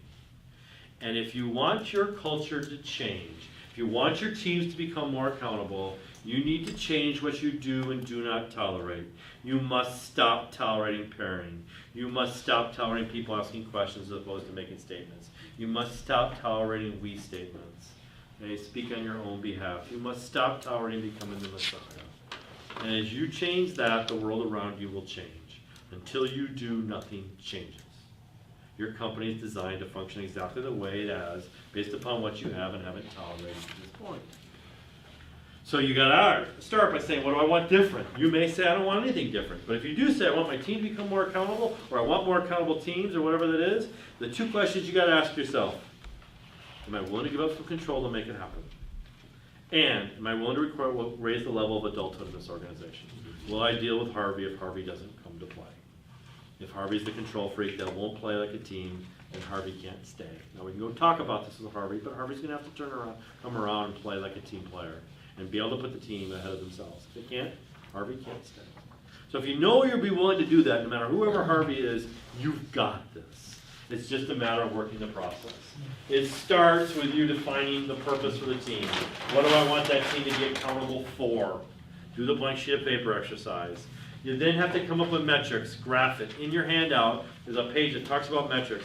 I'm a big fan of an accountability board, okay? So I'm gonna have 3 or 4 metrics that are graphed. And at the end of the day, if you hit these metrics, you are achieving your accountability. That's all that matters. Underneath each graph is a problem-solving process. If the team falls short, I want them to get together, do a root cause analysis, I want them to come up with countermeasures, and I want them to develop the plan. They are gonna start becoming accountable to those metrics. So I'm going to teach them how to problem solve as a team. I'm then going to do the decision tree matrix, or whatever you call it, the other problem. But I'm going to make sure they know exactly what decisions they can and cannot make. Go back to your best team. You knew what you could and couldn't decide. Then you have to figure out how you're going to dial up the shared faith. How am I going to increase the shared faith so that they can function like a team? There's all sorts of ways to do it. It starts with how you think about your team. Do you think about them as a group of individuals with different responsibilities? Or do I think about them as a team that's accountable for X, Y, and Z? Okay? Use metrics. You can do a compensation. A question I always ask leadership teams when I work with them is, individually, I want you to write down what percent of your time do you focus on this team versus what percent of your time do you focus on this team? You know what answer I normally hear? 95% of my energy is here, and only 5% of my energy, time, and attention is here. That's team number one. These teams exist so that team number one can achieve what it's got to achieve. So you have to start thinking about them and treating them different so you create that shared faith. Once you have this, don't go here, instead go here. Trust is the single most important thing to be able to advance. Okay? To build the trust, stop tolerating pairing. Is it okay one of your employees consistently trashes another one of your employees? No. Then why do you tolerate it? Stop it. Stop doing it yourself and stop letting them do it. Okay? Guys, I've done it up to now, but I realize how destructive it is. I'm not going to tolerate it anymore. It's not going to do that around here. It usually takes a sacrificial firing, but then everyone gets the message pretty darn quick. Okay? So I'm going to stop tolerating pairing. I'm going to make sure everyone speaks for themselves. Once you are ready, in your handout, there's a page called Breaking the Psychological Contract. And this will answer some of the questions you talked about. But what you're going to do is, as a team, you're going to define expectations. So what does performance look like as a team? Everyone's going to bring to the table what they think. We're going to agree to that list that sets the expectation. Now we need to learn to talk to each other about what ways are we all short of those expectations. So we may have a list of 17 different things. And we're going to say, okay, which of these things, Eric, can you improve on the most? Everyone writes down 3 things. We tally them up. And we discover that the thing that Eric needs to work on most is asking for help. So we're going to talk about reality. We're going to talk about expectations. What are expectations around asking for help? What's reality? Eric, you never ask for help. By the time you ask for help, it's too late. And then we're going to develop, and then I'm going to start talking about, well, here's why I haven't done it. Here's what's been getting in the way. And we develop a plan. We're going to do it for the next person, next person, next person. Next thing you know, we've all given feedback to each other. Okay? And we broke the psychological contract. And nobody died. Okay? It's amazing. It changes everything. And at that point, you're off to the races. So just know the last half of this handout is kind of here for you to use when you leave here today. It'll kind of guide you through everything, and it should give you everything you need to go make this happen. So thanks for having me. It was a lot of fun.